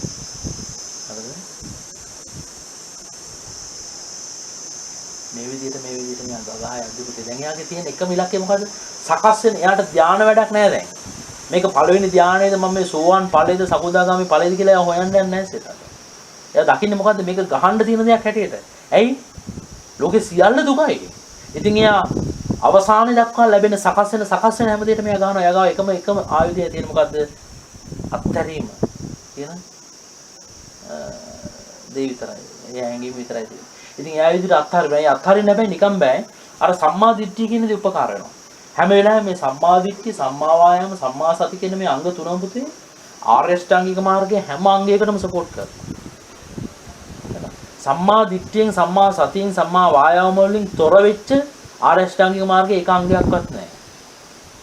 හැම වෙලාවෙම මේ හරි සුන්දර දෙයක්. මේ ආර්ය ශ්‍රාංගික මාර්ගය කියන්නේ ඒ තරම් හරි ප්‍රබල දෙයක්, හරි සුන්දර දෙයක්. හැම අංගයකටම සම්මා දිට්ඨිය පිළිබඳ තියෙනවා, මුල් වෙලා තියෙනවා, මුසු වෙලා තියෙනවා. සතිය පිළිట్లా තියෙනවා, මුල් වෙලා තියෙනවා, මුසු වෙලා තියෙනවා. ඒ වගේම වායාම මේ වීර්යය කියන දේක තුලින් ඇති වෙනවා. ඒ විදිහටමයි මේක සකස් වෙන්නේ. මේක ඔබ ආයාසයෙන් ඇති කරගත හැකි දෙයක් නෙමෙයි. සකස් වෙන දෙයක්. ඔබට ඇති වෙන්න ඕනේ මොකද්ද? ශ්‍රද්ධාව. මොකක්ද ශ්‍රද්ධාව කියන්නේ? මම දන්නේ නැහැ. ලෝකේ මට සැපයි කියලා පෙවුනට බුදුරජාණන් වහන්සේ කියනවා නම් ලෝකේ දුකයි කියලා. මගේ බුදුරජාණන් වහන්සේ කාන්තේම සම්මා සම්බුද්දයි. එහෙනම් උන්වහන්සේ කියන දේ මම පිළිගන්නවා කියන තැනට ඔබ එන්න ඕනේ. අන්න ඔබට ශ්‍රද්ධාව තියෙනවා. ඒ එද්දිම ඔබට සම්මාදිට්ඨිය පිහිටනවා. ඇයි? ඔබ දැන් බලන්නේ ලෝකෙදී ඔබට කැමති දෙයක් නෙමෙයි බුදුරජාණන් වහන්සේ කියපු දේ. එන උන්වහන්සේගේ අවබෝධය. ඔන්න ඔය විදිහට ඔබ දකිමින් ඔය විදිහට අතහැර යද්දී පුතේ ඔබේ හිත දියුණු සමාධි තත්ත්වයන්ටපත් වෙනවා. එතෙන්දී ඔබ නැවත බලන්නේ නැහැ මේක. හැබැයි එයා දන්නවා දැන්. මේවා මේ නිකන් සකස් වෙන දේවල් නෙමෙයි. එයා සෝවාන් වෙද්දී එයා දන්නවා මං අවබෝධ ඥානයක් මට ඇති වුණා කියලා. නමුත් එයා ඒක සතුටු වෙන්නේ නැහැ. එයා ඒකටත් එතෙන්දී සකස් වෙන දේවල්ටත් එයා ගගහ යන්නේ. ඒකත් වචනයක් නේ. සෝවාන් ඵලය කියන්නේ වචනයක්. ධ්‍යානය කියන්නේ වචනයක්. ඒතර වචනය කියන කලකිරෙන කෙනාට ඕවත් කලකිරෙන්න තියෙන දේවල් ටිකක් විතරයි. ඔබ තේරෙනවද මම කියන දේ? මොකද සමාධිය කියන්නේ පුතේ අමතක කරන්න එපා. යාට නැවත භවයක් පිණිස හේතු වෙන දෙයක්. නැවත උපතක් පිණිස හේතු වෙන දෙයක්. එහෙනම් සමාධිය කියන්නේ පටිච්චසමුප්පන්න දෙයක්. හේතුඵල නිසා සකස් වෙච්ච දෙයක්. ඉතින් මෙයා මේ විදිහට ගගහ යද්දී අර සමාධිය සකස් වෙනවා. ඒ සමාධියවත් එයා සතුටින් පිළිගන්නේ නැහැ. දැන් ඊ අර සකස් වෙන සමාධිය තුළ මොකද්ද? විතක් විචාරණ මේ වේදනා සංඥා. චිත්ත සංස්කාර. ඉස්සලාම යට තිබුණ මොකද්ද? කාය සංස්කාර. ඊට පස්සේ වචී සංස්කාර. දැන් චිත්ත සංස්කාර. එහෙනම් චිත්ත සංස්කාරයට චිත්ත සංස්කාර කියන්නේ මොකක්වත් මේ වේදනා සංඥා දෙක. ඒ කියන්නේ විඳීම් හඳුනා ගැනීම. හොඳද? එතෙන් තමයි වේදනානුපස්සනාව වෙන්නේ. කවුරු කොහොමද අපි මේ කොන්දර දෙනවා කියන එක වේදනානුපස්සනාව කතන්දරය ඒක කායනුපස්සනාවටයි කියන්නේ. ඒක එහෙමමයි. හොඳද? ඒ දියුණු සමාධි තත්ත්වයන් වලදී ඒ වේදනා සංඥා දෙක යට ප්‍රකට වෙනවා. එතන හැබැයි වචී සංස්කාරයේ අඩුයි. ඒ කියන්නේ වචී සංස්කාරයේ සංසිඳලා ඉතින් පරිණින් අහන්න එපා. ඒ විනීම ඇති වෙන්නේ වචනයක් තුලින් නේද කියලා. නමුත් එතන තියෙන්නේ ඥානය. ඒක තමයි. එතන ඥාන දර්ශනයක් එක්ක ඒක සකස් වෙන්නේ. ඒක නිසා ඒව මුකුත් හිතන්න යන්න එපා. හොඳද? එතකොට දැන් ඒ සමාධි ස්වභාවය අතිශයින්ම ගැඹීර දෙයක්. අතිශයින්ම සැපයක්. එතන ශ්‍රේෂ්ඨ දෙයක්. නමුත් මෙච්චර කල් මේ ලෝකෙ පුතේ අපි යමක් හොයාගෙන ගියා නම් යම් සැපයක් අපිට යමක් සැපයි කියලා කිව්වේ කවුද? හිතනේ නේ. අන්න හවල්දී සැපයි කියලා ඉලක්කයක් දුන්නේ හිත. ඊට පස්සේ අපි මොකද කරේ? ඔක ළඟා කරගන්න ඕන අභියෝගයකට මුහුණ දෙන්න සූදානම් වුණා නේද? අභියෝගයක් කියන්නේ මොකක්ද? ඔය එකම එක සැපේ ලබා ගන්න මොන දහදුකක් වුණත් මම විඳිනවා කියන අර පූර්ව නිගමනය නේ. ඒකට අපි කියනවා කට්ටිය කියනවානේ ධනාත්මක චින්තනය කියලා. ධනාත්මක චින්තනය කියන්නේ මොකක්ද? ඒක දුකක් හැටියට හිතන්න එපා. ඔක කාගෙන ඵලයන් කවදාද උඹ ඔක දිරනවා කියලා හිතපන් එමනේ. දුකක් හැටියට හිතන්න එපා කියනවා. මොකද්ද දුක් ගොඩ. ඒතර මොනතරම් අසාධාරණද මේ දුකක් හැටියට හිතන්න එපා කියනවා. බලන්න මොකද දාන මුලාව. ඒකයි ධනාත්මක චින්තනය කියලා උගන්වන්නේ අපිට. බලන්න මොනතරම් අසරණද කියලා මේ අධ්‍යාපන රටාව. එන අභියෝගය කියන්නේ මොකද්ද? එක සැපයයි. ඒක ලැබෙන්නත් කලින් අපි සූදානම් මහා දහදුකක් විඳින්න. අභියෝග. ප්‍රමාණ දුක් ගොඩක් අපි විඳිනවා. ඔබලා හැමෝම මේ විඳිනපු කට්ටිය. ඉගෙනීම විතරක් අපි ගමුකෝ නේ. හොඳයි. ඊට පස්සේ අභියෝග කියන්නේ දහදුකක් නේ. ඒක ලැබෙන්න එකම සැපේ ලැබෙන්නත් කලින්. ඊට පස්සේ ලැබුණේ නැත්නම් ඒ සැපේ ඊටත් වඩා දුකක්. ලබා ගත්ත කියන්නේ ලබා ගත්ත ගමන් අපි හිතුවා අන්න අපි දැන් කියමු අපි අර දුක් වල නිමාව කියලා හිතුවානේ. නමුත් මම පුතේ අර සැපේ මම ලබා ගත්තා කියන ආස්වාදනීය සංකල්පයතන තියෙනවා. හැබැයි ඇත්තටම ඊට පස්සේ මොකද සකස් වෙන්නේ? මම මෙච්චර අමාරුවෙන් ලබා ගත්ත මේ සැපේ මට නැති වේදු කියන බය ඇති වෙන එක දුකක් සිද්ධ. ඊට පස්සේ නැතිනු ආරක්ෂා කරන දහදුකක් විඳිනවා. අර අභියෝගේ ටික කාලයයි. නමුත් මේක දැන් ඔය සැපේ තියෙන තාක්කල් ඒක ඔබ ජීවත් වෙලා ඉන්න තාක්කල් ඊටසේ ඔක වැඩි දියුණු කරගන්න ලොකු මහත් කරගන්න සංවාදනය කරගන්න තවත් දුක් වෙනවා. නඩත්තු කරන්න තවත් දුක් වෙනවා. නමුත් මොනතරම් මහන්සිලා ලබා ගත්තත් මොනතරම් මේසලා ආරක්ෂා කරගත්තත් නැති වේදෝ කියන අවිනිශ්චිත බයෙන් වෙලි හිටියත් මම ඒක නැත්තරම නැතිලා යන දවසක් එනවා. කියන්නේ දාට ඒ මේක සැපේ නිසා දැනෙන දුක අතිශයින්ම කම්පිතයි. ඒ නිසා තමයි මිනිස්සු වහබෝනේ නේද? විනාහ ගන්න ඒක නිසා. ඒකට එහෙමනම් බාන්න එක සැපයක් තුල දුක් කීයද දැන්? එක සැපයක් තුල කීයද? අය ඔබ ගෙදරට ගිහින් නිකන් ඔබට යමක් හිත සැපයි කියලා කියද්දී ඔන්න ඔය ෆෝමියුලා එක දාලා බලන්න, ඔය විශ්ලේෂණය කරලා බලන්න ඔය එක සැපයක් තුල දැන් ඇනලයිස් කරලා බලන්නකො ඔය එක සැපයක් තුල ඔය හය ආකාර දුක් ගොඩ නැද්ද කියලා. සෑම සැපයක් තුලම ඔය හය ආකාර දුක තියෙනවාමයි. ඒකට මේ ලෝකෙ කිසිම දෙවියෙකුටවත් බ්‍රහ්මයෙකුටවත් මාරයෙකුටවත් එහෙම නෙමෙයි කියලා කියන්න බෑ පුතේ. ඒක එහෙමමයි. එහෙමනම් එක සැපයක් සමානයි මොකද්ද?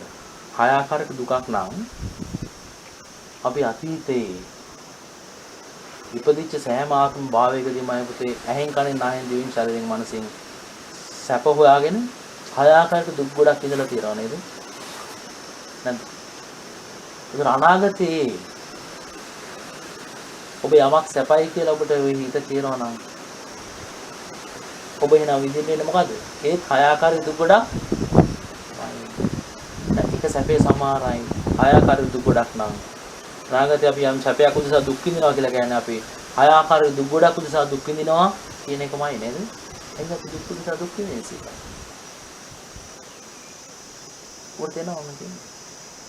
අපි සැපයක් උදෙසා දුක් විඳලා කමක් නැහැ.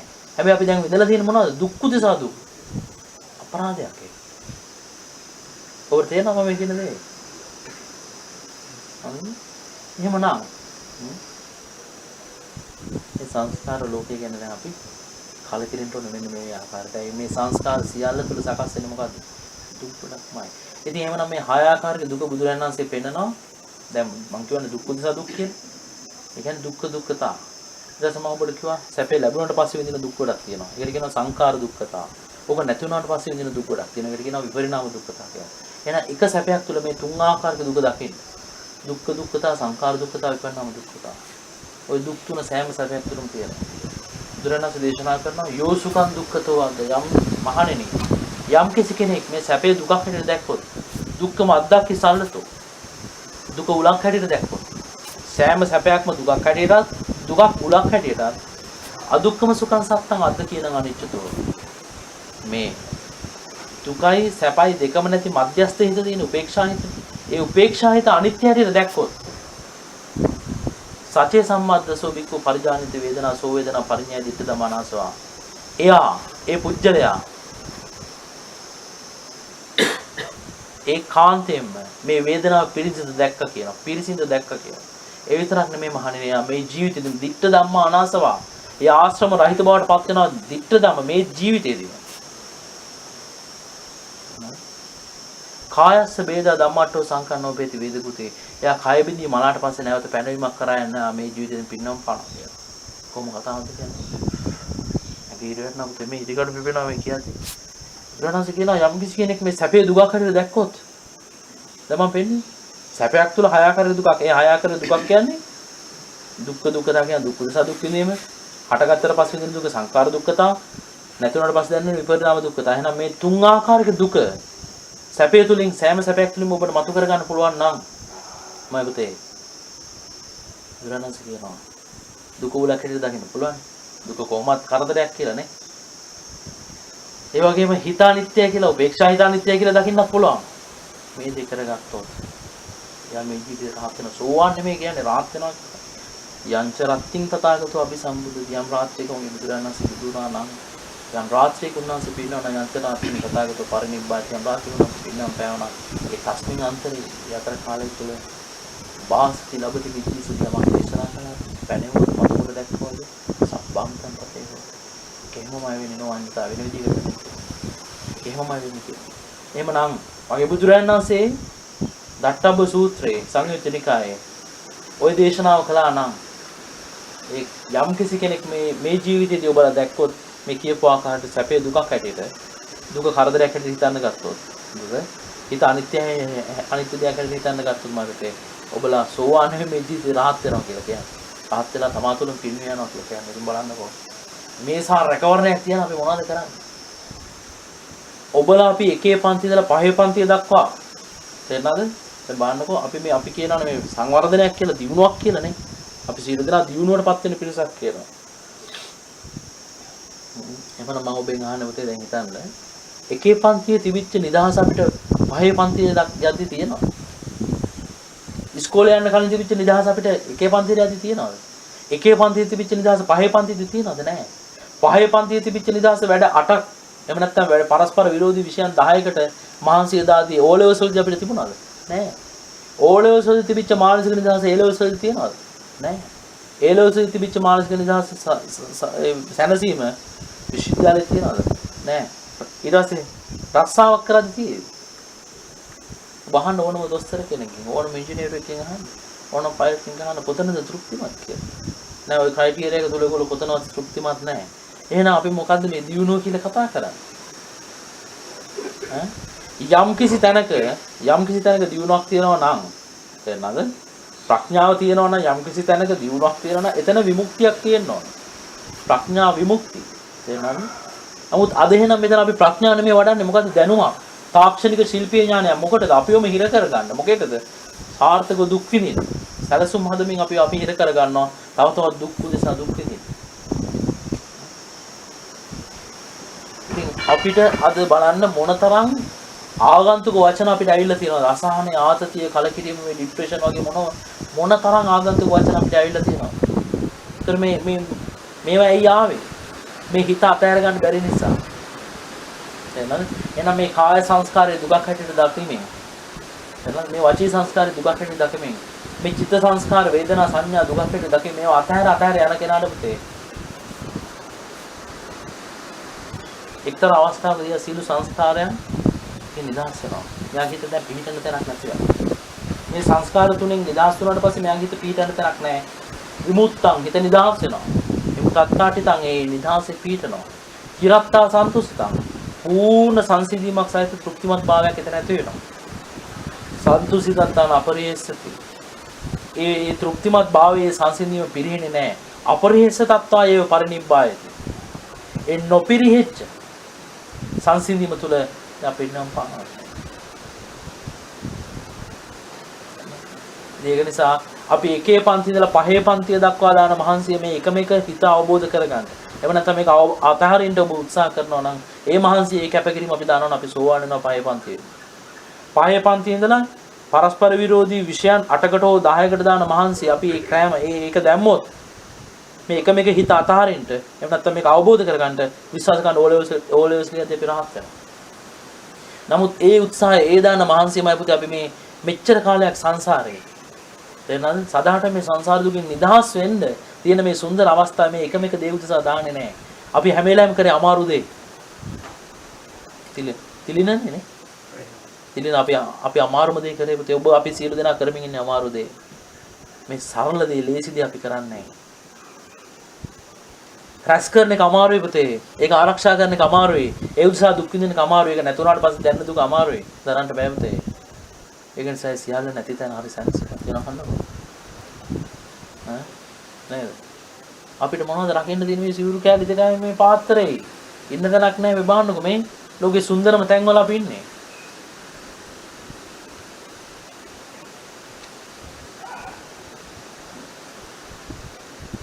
ඒට ගැන අපේක්ෂාවක් නැහැ. නමුත් ඔබට එහෙම බෑ.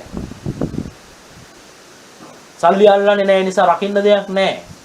කවුරුත් අපි මේව හොරකම් කරayයි කියලා බයක් නැහැ. කෑම අපිට හම්බ කරන්න දෙයක් නැහැ, උයන්න දෙයක් නැහැ, කඩේ යන්න දෙයක් නැහැ, පිටමින මෙච්චර ගණන් ගියා කියලා අපිට ප්‍රශ්නයක් නැහැ තිලින. ගෑස් මිල මෙච්චර ගියා කියලා ප්‍රශ්නයක් නැහැ. අපිට බඩගිනි හැදෙන්නේ අම්මෝතකට පාත්‍රය ගත්තා. ගෙවල් 3-4කට යද්දී අපේ ආහාර වල සම්පූර්ණ නැහැ. ඒකට කියනවා ආර්ය ජීවිතයක් කියලා. ඒකට ආර්ය ප්‍රතිපදාව කියන්නේ උත්තම ප්‍රතිපදාව කියන්නේ ඇයි? උත්තමයන් විසින් නෑ. ඒගොල්ලෝ දුක තුල ඉර වෙන්න කරන ක්‍රමයක් නෙමෙයි මේක. ඒගොල්ලෝ මේ ලෝකෙම සුවසේ ජීවත් වෙන පිරිසක්. ඕගොල්ලෝ තෝරාගෙන තියෙන වඩා අසීරු ක්‍රම වේදේ. ඇයි? වැඩි දෙනෙක්ගේ කැමැත්ත ඒක නිසා. ඒක හරියට මේ වගේ දෙයක් තියෙනවා. ගඟේ ගහගෙන යන මහා සැඩපාරකට අහුවෙච්ච පිරිසක් ඉන්නවා. ගම්මානයක්ම ගහගෙන යනවා දැන් සැඩපාර. ඒ අද්දී දැන් මේගොල්ලෝ දන්නේ නැහැ ඒ සැඩපාරේ ගහගෙන ගිහිල්ලා මහා ප්‍රපාතයකට දැන් මේ ගඟ යනවා කියලා. ඒ සැඩපාරේ යන නිසා දකින්න එහා ගෙදර එක්කෙනක් ඉන්නවා චූටි කොහොමද මේ සැඩපාරේ යන ගමන් මෙහා පැත්තේ මහතුන් අයියක් ඉන්නවා තිලිනක් ඉන්නවා මෙයාත් ඉන්නවා කට්ටියම ඉන්නවා දැන් කයිය ගහගෙන යනවා ඒ ගහගෙන යන්නේ ඒගොල්ලෝ දකින්නේ ඒකේ තියෙන අනුතුර හැමෝම ඉන්න නිසා ඒ ගහගෙන යෑම මේගොල්ලෝ සතුටින් පිළිගන්නවා ඒ වගේමයි පුතේ අපි ඔබ සීල දනා ලෝකේ තුච්චෝ ලාමකෝ ජීවත් වීමේ ක්‍රමවේදයක් තමයි මේ තෝරාගෙන තියෙන ඔබලා හැම්බත් වෙනවා පුතේ ඔබලගේ ජීවිතයේ ඔය යන ජීවිතයේ සෑම මොහොතකම ඔබලට සකස් වෙන්නේ අසහන ආතතිය කලකිරීම පිණිස හේතු වෙන කරුණමයි. එහෙනම් මොකද වෙන්නේ හිතේ එතන සෝමනස්සයක්ද තියෙන දෝමනස්සයක්. හිතේ දෝමනස්සයක් නැහැ ඒක කුසලයක්ද අකුසලයක්ද. එහෙනම් ඔබලා මේ හම්බ කරන්නේ ඔබලට හිතන්නක ඔබලා කෝටියක් එක විනාඩියකට කෝටියක් පඩි ගත්තත්මයි පුතේ. තේරෙනවද? ඔබට වැඩෙන්නේ අකුසල නම් රත්තරනේ. ඒ අකුසලේ විපාකයක් හැටියට ඔබලා ඊගව ජීවිතේ කල්පයක් නිරේ දුක් විඳිනවා නම් ඒ කෝටියක් මොනව කරන්නද කියලා විනාඩියට කෝටියක් හම්බ කරා කියලා ඒක මොනව ඒ සල්ලි වලින් මොකක්ද ඇති වැඩේ මොකද ඔබලා දන්නේ නැහැ මෙලොවදී ඔබලා සුගතිය කියන නිසා නිරේ තියෙන දුක දන්නේ නැහැ බුදුරණන්සේ ලෝකේ දුකයි කියවේ මනුස්ස ලෝකේ දැකලා නෙමෙයි තිරිසන් ලෝකවල പ്രേත ලෝකවල නිරේ තියෙන දුක් දැකලා ඔබලා දන්නේ නැහැ ඔබලා අපි අමාරුවෙන් අපේ වෙන නිදහස් වෙලා මනුස්ස ජීවිතයක් ලබලා කාමබීර මනුස්ස ජීවිතයක් ලබලා පරිපූර්ණ මිනිස්සෙක් වෙනා බුද්ධ ශාසනයක් තියෙන කාලේ මේ වගේ ශ්‍රද්ධාවක් ඇතුව ඔබලා ඉපදුනා කියන්නේ ඔබලා ප්‍රාතිහාර්ය පාල ඉවරයි පුතේ. එහෙනම් ඔබලා ඉර්ධිමත් පිරිසක්.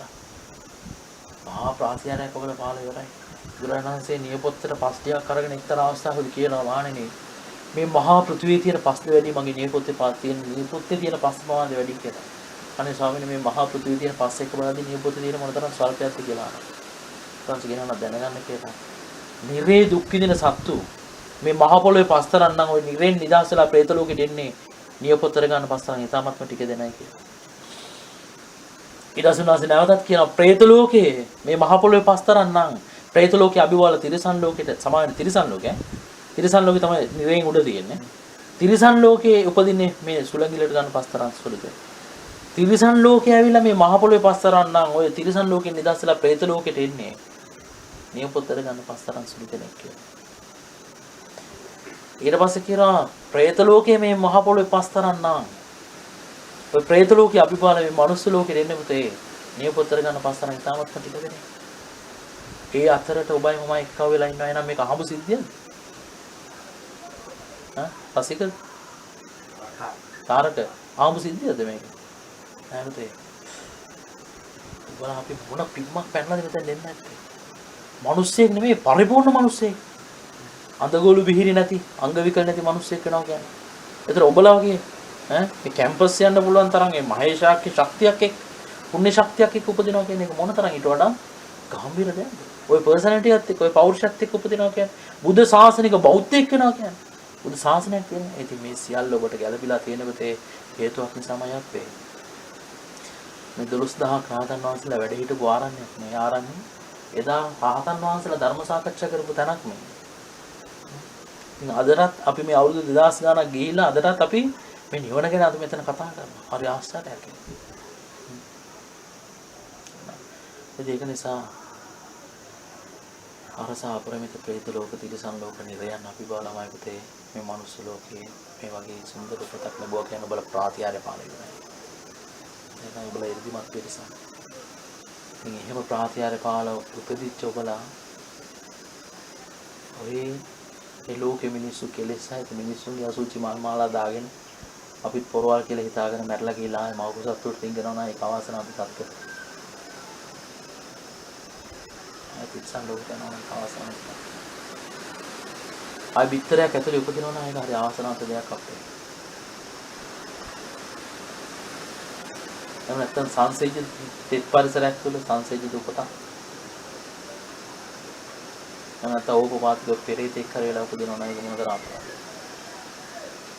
ඒක නිසා මේ අවස්ථාව අහිමි කරගන්න එපා. චූටි දෙයක් කරන්න පුළුවන්. එකම කඩේ යථාර්ථය තියෙනවා. ඒක. ඔබ හිත අතහැරියොත් ඔබ ලෝකේ අතහැරියනවා. ලෝකෙ ඉක්මවනවා. මේ හිත අතහැරිද්දී මේ හිත තේරුම් ගන්නවා පළවෙනි වතාවට එයාගේ කන්ට්‍රෝල් එකේ අපි නැහැ කියලා. ඒක නිසා එයා සමාධියට නගින්නේ එයාට රැකෙන්න ඕනේ නිසා. අපි එයාගේ වසඟයට ගන්න ඕනේ නිසා. තේරෙනවද? හරිද? කාම ලෝකේ තුච්ච වූ නින්දිත වූ සංකල්පමය සැපයකට අපි වසඟ වෙලා හිටියේ. නමුත් සමාධිය කියන්නේ ඇත්තටම සැපයක් තියෙන දෙයක්. එතන සැපයක් තියෙනවා. ඒතර ඒක දුන්නාට පස්සේ අපි ඒක අල්ලනෝනේ. ඇල්ලුවාට පස්සේ ආයෙ හිතනවා අපි කියලා වෙනවා කියලා. නමුත් සම්මා දිට්ඨිය ආශ්චර්යයි. සම්මා දිට්ඨිය නම් මහා ගාම්භීර ඒ බුදුරයන් වහන්සේගේ ආලෝකයේ වැටෙද්දී ඒ සමාධියටමයි පුතේ ඒ ශ්‍රාවක පුතා අතහැර ගිය ශ්‍රාවක පුතාට සමාධිය තියෙන්නේ තව අතහරින්න දෙයක් හැටියට මිසක් එයා දකින්නේ අල්ලන්න තියෙන දෙයක් හැටියට නෙමෙයි. අන්න එතනදි තමයි මේ ශ්‍රද්ධා, වීර්ය, සති, සමාධි කියන මේ ඉන්ද්‍රිය ධර්ම බල ධර්ම බවට පත් වෙන්නේ. ශ්‍රද්ධා, වීර්ය, සති, සමාධි, ප්‍රඥා කියන බල ධර්ම බවට පත් වෙලා යා මේ ලෝකේ ඉක්මවා යනවා. මේ ලෝකේ අවසාන පින්ම පයින් ඒවා මහා ඉන්ද්‍රිය ධර්ම බලයක් බවට පත් කරලා යා මේ ලෝකේ ඉක්මවා යනවා. ඒකට මේ ලෝකේ මෙච්චර කාලයක් අපි යමක් සපයි කියලා හිතනවා නම් ඒ සැප උදෙසා අපි නොවිඳපු දුකක් නැති. අප්‍රමාණ දුකක් අපි විඳලා. ඒ දුක් විඳලා ලැබපු යම් සැපයක් තියෙනවා නම් ඒ සැපේට වඩා කෝටි ප්‍රකෝටි ගානක මහා සැපයක් එක තප්පරයක දැනෙන සමාධි හිතක් තුල තියෙනවා. ඒතර ඒ සමාධිය විඳ කෙනෙක් ජීවිතේට අර ලාමක සැපයක් ගැන හිතයිද? ඒක ඔබලට අපිට මේ ජීවිතේද අත්විඳින්න පුළුවන් දෙයක්. නමුත් ඒ සැපය දැනුණත් බුදුරජාණන් වහන්සේගේ ශාසනයකින් මෙපිට හැමෝටම ආවුත් ඒගොල්ලෝ ඒ සැපය අල්ලගත්ත නිවන කියලා හිතලා. ඒ මීට කලින් නොවිඳපු ආශ්චර්යමත් වූ දෙයක් ඒ සමාධි ධානය ස්වභාවයෙන් කියන්නේ. නමුත් බුදුරජාණන් වහන්සේගේ සරණ අපිට තියෙන නිසා, බුදුරජාණන් වහන්සේගේ ආලෝකයේ ෆ්ලෑෂ් එකක් වගේ උඩින් වැටෙන නිසා, අර බුදුරජාණන් වහන්සේගේ ශ්‍රාවක පුතේ ශ්‍රද්ධාවෙන් මේක ගමන පටන් ගත්ත නිසා, එයා මේ සංස්කාර සියල්ලම අතහරිනවා කියන ස්ථාවරේ ඉඳලා පටන් ගත්ත නිසා, එයා සමාධිය අරසා ගැඹීර සැපයක් වුණත් එයා දකින්න මොකක් හැටියටද? අතහරින්න තියෙන දෙයක් හැටියට. මොකද එයා අතහරින්න කැමති නෑ. නමුත් අර තියෙන ශ්‍රද්ධාව නිසාම තේරෙනවද? නොපෙනෙන නිවන උදෙසා මේ ලෝකේ ලැබිච්ච ශ්‍රේෂ්ඨම සැපය අතහරිනවා. ඒ අතහරින්න මොන ශ්‍රද්ධාවක් හිතේ තියෙන්න ඕනේ? මොන ශ්‍රද්ධාවක් තියෙන්න ඕනේ? එතකොට නොපෙනෙන නිවන උදෙසා මෙච්චර කාලයක් ඉපදිලා මෙච්චර කාලයක ලබන්න බැරි වෙච්ච ශ්‍රේෂ්ඨම සැපේ එක තප්පරයක ලබාපු සමාධිය තුල තියෙනවා නම් ඒ සමාධිය එයා අතහරින්න හිත හදා ගන්නවා කියලා කියන මොනතරම් අමාරු දෙයක්ද? නමුත් ඒ හිත හදාගන්නේ බුදුරජාණන් වහන්සේගේ ශ්‍රාවකයෙක්මයි. බුදුරජාණන් වහන්සේගේ ශ්‍රාවකයෙකුට එයා SMS කෙනෙක් නෙමෙයි. ඒක තමයි ශ්‍රද්ධාවේ තියෙන ආශ්චර්යය. බුදුරජාණන් වහන්සේ දේශනා කරනවා යස්සේතේ ධනාත්ත්‍ය පුරිසස්වා සචේ මහත් ධනෝ ලෝකේ අචේය දේව මානුෂ යම් ස්ත්‍රියකට පුරුෂයෙකුට මේ ශ්‍රද්ධාව කියන ධනය يعني හිගන්නේකට හෝ වෙනද ඛණ්ඩ දෙයක් නැතුව අසුචි කොලේ මල මුත්‍ර කොලේ වතුර ටිකක් බේත් පෙත්තක්ක කටට දාන කෙනෙක් නැතුව අංශභාග රෝගියෙක් හැටියට අවසාන හුස්ම හෙළන මොහොතේදී හෝ වෙනද ලෝකේ හැමෝම මෙයා කාලකන්ණියෙක් අවාසනාවන්ත සත්‍යයක් හැටියට දකිද්දිත් එයා තුළ ශ්‍රද්ධාවක් තියෙනවා. බුදුරජාණන් වහන්සේ කියනවා සචේ මහත් ධනෝ ලෝකයේ ජීදේව මනුෂයා දෙවි මිනිස් ලෝකේ මහා ධනවන්තයෙක් කියලා. නමුත් ඔබලා අපි ධනවන්ත භාවයෙන් අපි වටිනාකම් දෙන්නේ මොනවටද? සෙල්ලම් නැහැ. ඒක නිසා වඩා වටිනා දේ කරන්න අපිට. ඉතින් මෙන්න මේ විදිහට මෙයා දකින්න ඕනේ මොකක්ද? මේ සංස්කාර කෙරේ යා කලකිරෙන්න ඕනේ. කාය සංස්කාර, වාචික සංස්කාර, චිත්ත සංස්කාර මේ තුනම අත්හරින්න තියෙන දෙයක් හැටියට දකින්න ඕනේ. අත්හරින්න තියෙන දෙයක්. ඒ විදිහට දැකලා එයාට මේ ගමන යද්දී යාට තියෙන්නේ අතහරින්න එකයි. මොකද්ද? හිත විතරයි. හැබැයි හිත අතහරිද්දී අතහර යද්දී ටික දවසක් අපිට මේක කරන්න වෙන්නේ. ඊට පස්සේ සතිය කියලා සති සම්පජන්ණය කියලා වටිනා දෙයක් ඔබ තුළින් මතුවෙන්න ගන්නවා. එහෙනම් දැන් ඔබ මේක යම් අමාරුවකින් යම් වෙහෙසකින් නම් කරේ ඒ සති සම්පජන්ණය කියන දේ ඔබට මතුවුණාට පස්සේ ඔබට මහන්සි වෙන්න දෙයක් නැහැ. සිහිය ඔබට ඒක කරලා දෙනවා. ඒක හරි ආශ්චර්යමත් වූ ධර්මතාවය. ඒක හරියට මේ වගේ දෙයක්. ඔන්න දැන් වත්තේ ඉන්නවා නයි පැටව ගොඩාක් බෝ වෙලා. ඉතින් ඔබලා මොකද කරන්නේ? වත්ත වටේ දුවමින් මේ නයි පැටව ටික මරමින් ඉන්නවා. ඊට පස්සේ එක්තරා මොහොතකදී ඔයාලට හිතෙනවා නයි පැටව ටික මැරුවත් මුන් ඉවර වෙන්නේ නැහැ. ඊට පස්සේ ඔබ හොයනවා කොහෙන්ද මේ එන්නේ කියලා. දකින්න හුඹස් කට. ඔබ මොකද කරන්නේ? වත්ත වටේ දුවන්නේ නැහැ. උභාගාවට ඉඳලා එන එකම මරනවා. ඒක ලේසියනේ. නැද්ද? අන්න සිහිය ඔබට කරලා දෙනවා අන්න ඒ වගේ දෙයක්. ඉස්සල්ලා ඔබ කරේ අර වත්ත වටේ දුවලා මේ නයි පැටව ටික. හැබැයි ඒක කරන්න වෙනවා. ඒක කිරීම නිසා තමයි අර හිත පහළ වෙන්නේ නැහැ. මේගොල්ලෝ එන්නේ කොතනින්ද කියලා හොයන්න ඉතින්. අන්න ඒ වගේ ඊට පස්සේ සිහිය මොකද ගන්නෙ? සකස් වෙන හිත පරියුට්ටාන අවස්ථාව කෙලෙස්සල. එනවාද? සකස් වෙන හිත යා පිරිසුදු කරලා දෙනවා. ඇලීමට යන්නේ නැහැ, ගැටීමට යන්නේ නැහැ. එතන අවිද්‍යාව සකස් වෙන්නේ නැහැ යන්න. පටිච්ච සමුප්පාදේ සකස් වෙන්නේ නැහැ. නිර්වාණගාමී හිත කුසල් හිත බවට පත් කරනවා. එක හිතක් අතාරිද්දී සතර සම්‍යක් ප්‍රදාන වීර්යයෙන් වැඩෙනවා. නූපන් කුසල ඉපදීම, උපන් කුසල වර්ධනයේම, නූපන් අකුසල නොඉපදීම හා උපන් අකුසලයේ ප්‍රහාණය වීම කියන ඔය හතරම එක හිතක් තුළ සිද්ධ වෙනවා. එක හිතක් අතාරින්න. ඔය සති සම්පජාන්නේ තමයි බුදුරජාණන් වහන්සේ වැඩිම වර්ණනා කරලා තියෙන්නේ. ඒ විදිහට ඔක කරගෙන යද්දී යාට සමාධිය ඇති වෙනවා. ඒ සමාධියෙන් යා මොකද කරන්නේ? එයා දකිනවා මේ කොච්චර මේ කටගාමි ඉඳලා මැරුවත් මේක ඉවරයක් වෙන්නේ නැහැ. යා ඊට පස්සේ උඹා බිඳිනවා. බිඳලා හැපින්නත් එක්කම අර නයිපිත්ත ටික විනාශ කරලා දානවනේ සමාධියෙන් ඒ දේ සිද්ධ කරද්දී. එනවාද? අර අනුසය කෙලෙස්. ආසව අනුසය කියලා කියන්නේ පල් වෙච්ච දේවල්. අන්න ඒ ආශ්‍රව සියල්ල මේ අවුල්ලා දැම්මට පස්සේ ආයතන නායික් බිහි වෙනවා කියන්නේ සිද්ධ වෙන්නේ නැහැ. ඒක නිසා මේක හොයන්න දඟලන්න ඕනේ නෑ. ඔබ නවතින්න. නැවතිච්ච තැන ඔබට මේ ධර්මය මතුවෙනවා. දැනසීම මෙතන තියෙනවා. ඉතින් අපි සියලු දෙනා තෝරාගෙන තියෙන පුතේ මේ ලෝකේ අමාරු ක්‍රමවේදය. ලේසිම උත්තම ක්‍රමවේදයක් තියෙනවා. ආර්ය කියන වචනේ මේ ප්‍රකටයිනේ. ආර්ය ප්‍රතිපදාව. උත්තම මිනිසුන් විසින් ගමන් කරා වූ ප්‍රතිපදාව. අසුරු කළා වූ ප්‍රතිපදාව. ඉතින් එහෙම ප්‍රතිපදාවක් තියාගෙන සහැල්ලුවෙන් සරලව අල්පේච්ඡ සුන්දර සැනසිලිදායක ජීවිතයක් ගත කරන්න පුළුවන්කම තියන අපි අපේම ජීවිත සංකීර්ණ කර ගන්නවා නම් අපි තරම් අවාසනාවන්ත පිරිසක් මේ ලෝක දාතේ අවශ්‍යයි.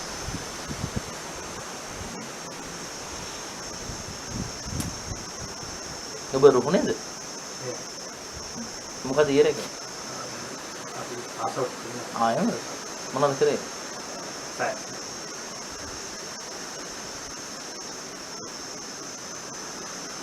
මම කරා. මොන ඊරේක? අවුරුන්නේ දැන් අපිට කියලා තහන්නේ නිවන කියන දේ පස්සෙන් යනවනේ ඒකත් අල්ලගන්න දෙයක්. ඔබ නිවන කියලා දේ මොකක් කියලාද හිතන්නේ ඉන්නේ? ඔබට අල්ලා ගන්න තියෙන දෙයක් කියලාද හිතන්නේ? මේකේ පස්සෙන් මේක ඔබට නිවන කියන දේ පස්සෙන් යන දෙයක් නැහැ. ඔබට තියෙන සකස් වෙන දේ අතහැර යද්දී ඔබට නිවන කියන දේ මතුවෙනවා. කිසිවක් නොපිහිටන තැන තමයි නිවන කියන්නේ පුතේ. තේරෙනවද? ඒකත් එතන ආසාවක් තියෙන එක නිවනට යන්නේ කියන්නේ. ඒ ආසාව ශ්‍රේෂ්ඨයි පුතේ. මොකද දන්නවද? ඒ ආසාව තුළ ඔබට කෙලෙස් සකස් වෙන්නේ නැහැ. ඔබේ නම් බලන්න. නොවන් ඒ ආසාව ශ්‍රේෂ්ඨයි. ඒ ආසාව උත්තරීතරයි. ඔය ඔබලට දැන් සකස් වෙලා තියෙන්නේ කෙලෙස් මඩගෝරු නිසා සකස් තියෙන ආසාවක්. ඒ ආසාව ඔබව තව තවත් අසහනයටමයි ගෙනියන්නේ. ආතතියටමයි ගෙනියන්නේ. වෙහෙසකටමයි ගෙනියන්නේ. නමුත් අර නිවන පිළිබඳව තියෙන ආසාව ශ්‍රේෂ්ඨයි. මොකද ඒතන සැනසීමක් තියෙනවා. ඒක අත්විඳින්න මම මේ කතා කරන්නේ. එහෙම නැත්නම් මෙහෙම කතා කරන්නේ නැහැ මම. අපි දුවන ඔබලෙද්දී. ඇයි කියන්න දෙයක් නැහැ. අපි අත්විඳින දෙයක් නැත්තම් මොනවා කියන්නද පුතේ? දන්න. නිවන පැත්තකට දාන්නකො. හෙට ගැන අපේක්ෂා නැතුව හෙට ගැන බයක් නැතුව මේ ඇඳුම් කෑලි දෙක තුනකින් ලෝකේ කොහෙට ගියත් අපි පිළිගන්නව නේද? නැද්ද? නේද? අපිට කැම ගැන හිතන්න ඕනේ නැහැ. මිනිස්සු ඇවිල්ලා වැඳලා කන්න දෙන ඔබට කවුද ගෙදර වැඳලා කන්න දෙන්නේ කියන්නේ? නිකම්ම මට කියන්නේ. නැද්ද? නෑ මම නිකන් කියන්නේ නෝන.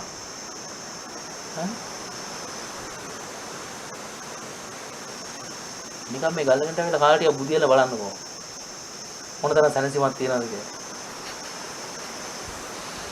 අහන්නකෝ සාන්නන්ද යාළුවගෙන් අහලා බලන්න. මු භාවනා වුණේ නැහැ. තේරෙනවද?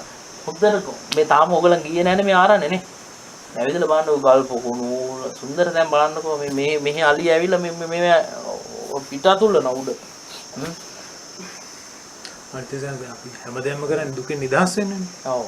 දැන් දුකෙන් නිදහස් වෙච්ච තැන තමයි නිවන කියන්නේ. දැන් අපි දැන් ඔය කරන දේවල් දැන් අපේ ලෞකික ජීවිතය අපි සාර්ථක කරගන්න අපි දුකෙන් නිදහස් වෙන්නේ අපි හැමදේම කරන්නේ. ඉතින් අපි නිවන කියන වචනේ පැත්තකට දාලා දුකෙන් නිදහස් වීම ගැන කතා කරොත් එහෙම නිවැරදි මාර්ගයට අපි යොමු වෙන්න ඕනේ.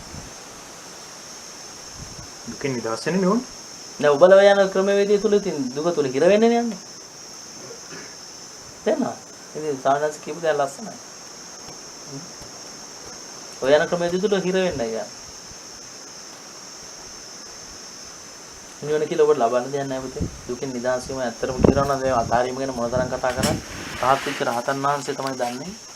උන්වහන්සේට ඇති වෙන අවබෝධ ඥානයේදී උන්වහන්සේ දකිනවා. මේ අතාරීම උදෙසා මේ ආරෂ්ඨාංගික මාර්ගය කියලා දෙයක් තිබ්බට පටන් ගද්දිවත් මෙතන අතාරින්න දෙයක් තිබුණේ නැහැ කියලා. දැන් මේක අතේ තියනවනේ අතාරින්න ඕනේ. මගේ අතේ තියනවනේ අතාරින්න ඕනේ. අද පටන් ගද්දිවත් මෙතන අතාරින්න දෙයක් තිබුණේ නැහැ. අවසානයේදී අතාරින්න දෙයක් තිබිලා නැහැ. ගලාගෙන යන ගඟක් මම කියලා හිතාන හිටියා මගේ කියලා හිතාන හිටියා. මගේ දෙයක් උන්වහන්සේට දැනෙන්නේ. තේරෙනවද? ඒක මුලාවක්. එහෙනම් නිවන කියලා කියන්නේ මුලා වෙච්ච ස්වභාවයෙන් නොමුලා වෙච්ච ස්වභාවයටපත් වීමක් විතරයි. දැන් අපි ඉන්නේ සියලු දෙනා මුලා වෙච්ච ස්වභාවය. මුලාවෙන් ගෙන්න දුක. අඳුරේ යෑම දුක. ඉතින් මේ ක්‍රමවේදය තුල නිකන් හිටියත් උඩට යන්නේ. එහෙනම් දැන් මේ විදිහට අපි නිකන් හිටියත් උඩට යන්නේ. සැහැල්ලුයිනේ.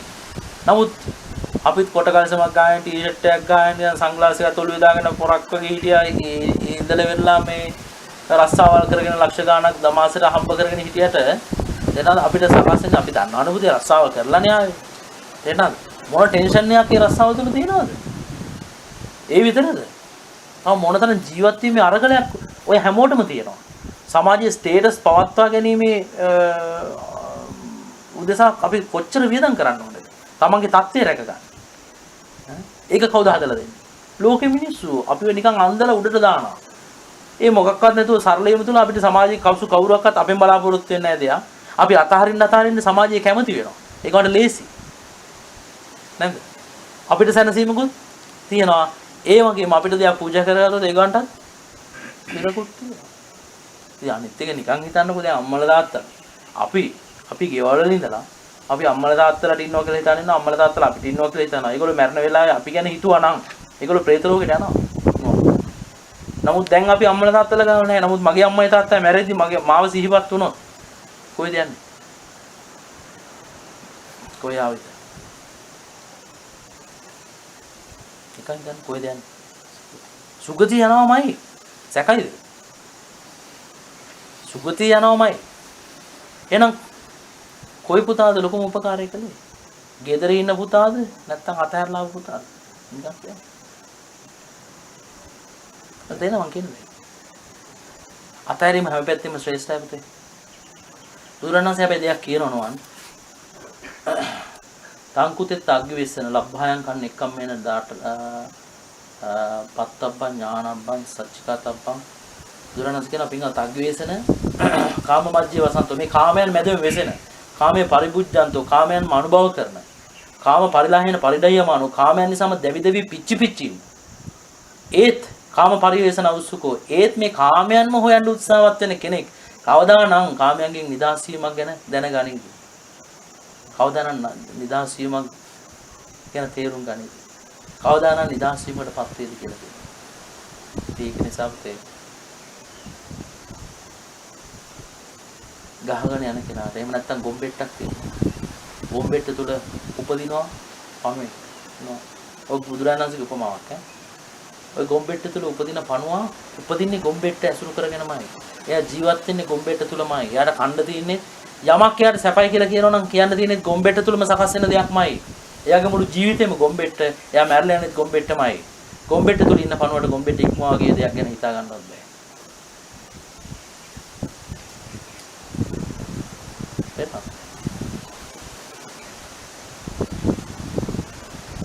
කොටිම මං කියන්නම්. මට නුවන් මේ ධර්ම සංඥා වැඩිච්ච මොහොතේ මට ආපු උදාහරණයක් මට ආපු උදාහරණයක් මේක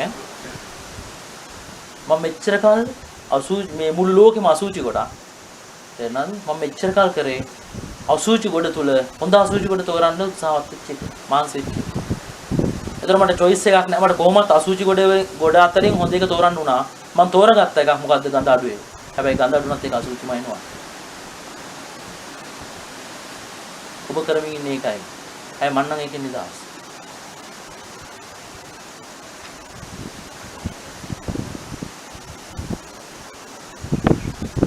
තේරුණාද කියන්නේ? තේරුණා නැද්ද? ඔව්.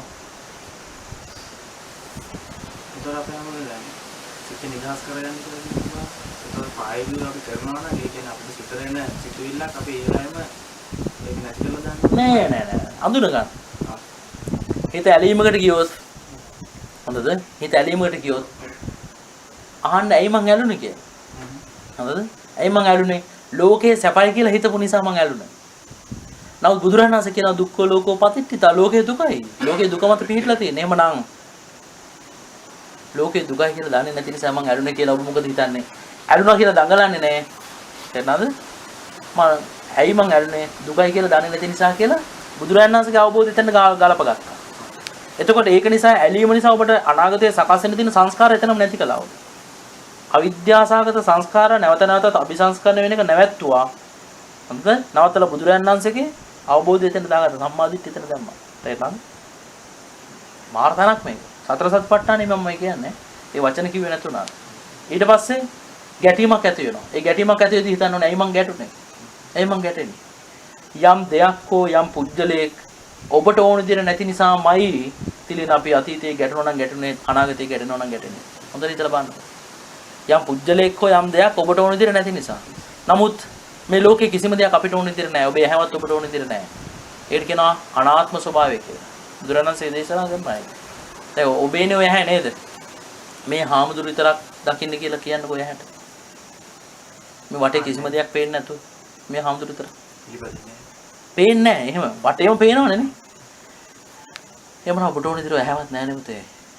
ඔබට ඕන විදිහට ඇහැවත් නැත්තම් ඔබට ඕන විදිහට මේ ලෝකයේ දරුවෝ බිරිඳ සමාජ ඒ කියන්නේ සමාජ තත්ත්වයේ රැකියාව ආර්ථිකය දේශපාලනය මේ සියල්ල අපිට ඕන විදිහට නැති නිසා නේද අපිට මේ කරදරයක් ඇති වෙලා තියෙන්නේ. අපි ගැටෙන්නේ. එහෙනම් ප්‍රශ්නේ තියෙන්නේ මේ ලෝකයේ තුලව නෙමේ. ප්‍රශ්නේ තියෙන්නේ මොකක් තුලද? මගේ මැහැ තුල. මගේ මැහැ තුල සකස් වෙන හිතෙන් මම හිතනවා මේක මට ඕන විදිහට පවතින්න ඕන කියලා. එහෙනම් මගේම කන තුල, මගේම ඇහැ තුල, මගේම නාහය තුල, මගේම දිව තුල, මගේම ශරීරය තුල, මගේම මනස තුල ලෝකේ ඒකාන්තයෙන් පරදින අවාසනාවන්ත යුද්ධයේ සදාකාලික ගොදුරක් වට අපිපත් වෙලා. හරිද මම කියන්නේ? දැන් අපි පරදිනවා යුද්ධේ. ඒක මං කිව්වේ. එක තප්පරයකට ඔබට ඇති වෙන අකුසල සිතක් නිසා අනාගතේ කෝටි ප්‍රකෝටි වාරයක් අපා දුක් විඳින්න പ്രേත ලෝකයේ දුක් විඳින්න අපිට කර්ම සකස් වෙලා ඉවරයි පුතේ. ඒකේ භයානකම දකින්න. ඒකයි මං කිව්වේ ඒකට අපිට ලැබෙන ඉන්සෙන්ටිව් එක මොකටද? ඒ සල්ලි මොනවා කරන්නද? මේ අවුරුදු 20ක් අපි තව ජීවත් වෙයි කියන්නකෝ. ඔය අවුරුදු 20 තුල අපි මේ ලෝකයේ වැදගත් කෙනෙක් හැටියට ඉන්නවා කියන්නකෝ. නමුත් අපිට සකස් වෙන අකුසල නම් ඒ අවුරුදු 20 තුල සකස් වෙන අකුසල නිසා අපිට කල්ප කෝටි ප්‍රකෝටි ගණනක් නිරේ දුක් විඳින්න කර්ම සකස් කර ගන්නවා නම් මොකටද ජීවිතේ? මොන පාඩුවද?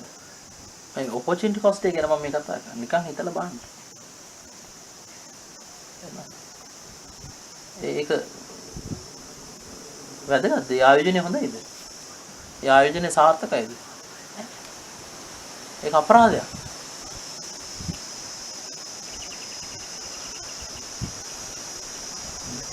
එතකොට ඇලුනා නම් අර විදිහට හිතනවා. මොකද හිතන්නේ? ඇයි මං ඇලුනේ? දුකයි කියලා දන්නේ නැති නිසා අන්න දාගත්තා.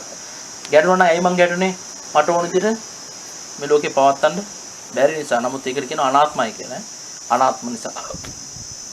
ඊට පස්සේ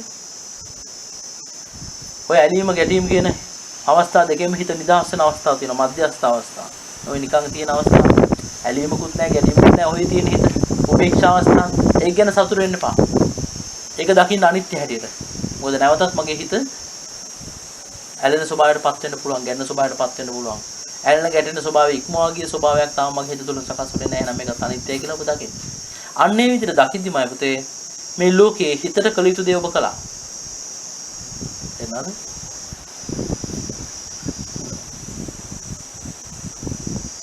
හිත අවබෝධ කරගන්න. හිත අතහැරීමත් එතෙන් සිද්ධ වෙනවා, අවබෝධයත් එතෙන් සිද්ධ වෙනවා. හිතේ යථාර්ථය ඔබ තේරුම් ගත්තා. මොකද අනිත්‍ය දුක්ඛ අනාත්ම කියන ත්‍රිලක්ෂණය හිත තුළ ඔබ තේරුම් ගත්තා. මොකද මොන හිතක් සකස් වුණත් ඒක පෙට්ටි තුනයි තියෙන්නේ. ඩස්බින් තුනයි තියෙන්නේ. ඇලීම කියන පෙට්ටියයි, ගැටීම කියන පෙට්ටියයි, මුලා වීම කියන පෙට්ටියයි. ලෝභය කියන තැනදී ඇලෙනවා, ද්වේෂය කියන තැනදී ගැටෙනවා, උපේක්ෂා කියන අවස්ථාවේදී මුලා වෙනවා.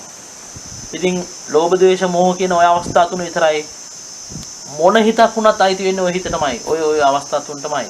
රහතන් වහන්සේගේ ස්වභාවය ඇරෙන්නේ. තේරෙනවද? රහතන් වහන්සේගේ උපේක්ෂාව ඇරෙන්නේ. එහෙමනම් ඒන සෑම සිතක්ම ওই විදිහට කැටගරයිස් කරලා ඔය සෙක්ෂන්ස් තුනට දාගන්න ඔබ දක්ෂ නම් දාගෙන ඒක තුල අනිත්‍ය දුක්ඛ අනාත්ම කියන ත්‍රිලක්ෂණ ඔබ මතු කර ගන්න දවසට විනාඩි 5ක් ඔබ ගත කරොත් ඔබේ ජීවිතේ හිස් ජීවිතයක් වෙන්නේ නැහැ. ඔබ මේ බුද්ධ ශාසනයේ ලෝකේ ලේසියෙන් කෙනෙක් නොකරන වඩා ශ්‍රේෂ්ඨම දේ ඔබ කළා. ඉතින් අඛණ්ඩව මේ විදිහට ඔබ දිනපතා කරගෙන යද්දි වැඩි කලක් යන කලින් ඔබ තුල සති සම්පජන්ණය කියන අර මගනාදේ ඔබ වෙනුවෙන් ඉදිරිපත් වෙලා ඔබ වෙනුවෙන් ඒ දේ ඔබට කරලා දෙන්න ගන්නවා. ඔබට තියෙන නිකන් රිලැක්ස් එකේ ඉන්න විතරයි. සිහිය ඔබට ඒ දේ කරලා දෙන එක හරි තෘප්තිමත් යන හරි ප්‍රබෝධමත් දෙයක්. ඔබ නිදි හැබැයි ඔබ අවදි. තේරෙනවද? කායික වෙහසක් නැහැ, නිදි මතක් කියන දෙයක් නැහැ, ඈනුම් යනවා කියලා දෙයක් නැහැ. ඕන තරම් වැඩ කරන්න පුළුවන්. ඔබ මැෂින් එකක් වගේ වැඩ කරන්න පුළුවන්. තේරෙනවද? සිහිය කියන දේ ඔබ තුල ඇති වුණාට පස්සේ හරි සුන්දර දෙයක් ඒක. හරි ප්‍රබෝධමත්, හරි තෘප්තිමත්. හිතේ ඇලීමක් ඇති වෙන්නෙම නැහැ. මොන තරම් කවුරු මොන දේ කිව්වත් කරත් ගැටෙන්නේ නැහැ. හරි තෘප්තිමත් තත්ත්වයක්. මුළු ලෝකේ ගැනම මහා අනුකම්පාවක්, මෛත්‍රී ස්වභාවයක් ඇති වෙන්නේ. ඒක ඔබ ඇති කරගන්න දෙයක් නෙමෙයි, ඔබට ඇති වෙන දෙයක්. ඒ සිහිය කියන දේ ඇති වෙන්න හේතු නිසා. තේරෙනවද? ශ්‍රද්ධා, වීරිය, සති. බලන්නකො ශ්‍රද්ධාවත් වීරියත් නිසා තමයි සිහිය ඇති වෙන්නේ. ඒ තුන නිසා තමයි සමාධිය ඇති වෙන්නේ. ඒ හතර නිසා තමයි ප්‍රඥාව උපදින්නේ. එහෙනම් ශ්‍රද්ධාව කියන්නේ මොකද්ද? බුදුරජාණන් වහන්සේ කියපු දේ ඔබ පිළිගන්නවා. ඊට පස්සේ ඔබ වීරියෙන් ඒක ගලප ගන්න උත්සාහ කරනවා දවස ගානේ. ඒ හිත් අඳුන ගන්න ඔබ උත්සාහ කරද්දී සිහිය දියුණු වෙනවා. අන්න සිහිය පීඩන්න ගන්නවා. ඒක හරියට මේ වගේ දෙයක්. ඔබ කර්මාන්ත ශාලාවක හිතන්නකෝ ෆැක්ටරි එක ලයින් සුපර්වයිසර් කෙනෙක් හැටියට යනවා කියලා. ඔන්න ගිහලා ඔබ දැන් වැඩ කරන්න ගන්නවා. ඔබ මහා ගොඩක් වැඩ කරන්න ඕනේ. එහෙම වැඩ කරලා ක්‍රමයෙන් කවදා හරි දවසක ඔබ ප්‍රොඩක්ෂන් මැනේජර් වෙනවා. ඒ ප්‍රොඩක්ෂන් මැනේජර් වෙච්ච දවසට ඔබට ටාගට්ස් වලට මහන්සි වෙන්න ඕනේ නැහැ. ඔබ ලයින්ස් වලට ගිහලා. ඔබ වෙනුවෙන් වැඩ කරන පිරිස ඉන්නවා. අන්න ඒ වගේ තේරෙනවද? ඔබ පොඩ්ඩක් මේකට බහැලා මේ ශ්‍රද්ධාවෙන් මේක බුදුරජාණන් වහන්සේගේ ධර්මය ඔබ ගලප ගන්නට ඔබ වීර්යය දාද්දී සිහිය කියන දේ ඔබට ඉපදුනාට පස්සේ ඔබට දෙන්නේ hinaවේ බලන් ඉන්න විතරයි පුතේ. සුන්දර තැනක්. හරි තෘප්තිමත් ස්වභාවයක් ඒක. සති සම්පජාන්නේ කියන දේ ඒක මේ ලෝකේ බුද්ධ ශාසනය තුලින් විතරක් තමා තුලින් මතු කරගන්න පුළුවන් ආශ්චර්යමත් වූ ධර්මතාවය. අන්න පරිණාමය. ඒක තමයි සැබෑ පරිණාමය. අපි පරිණාමය කියන්නේ මොකද? මොකද අපි පරිණාමය කියන්නේ?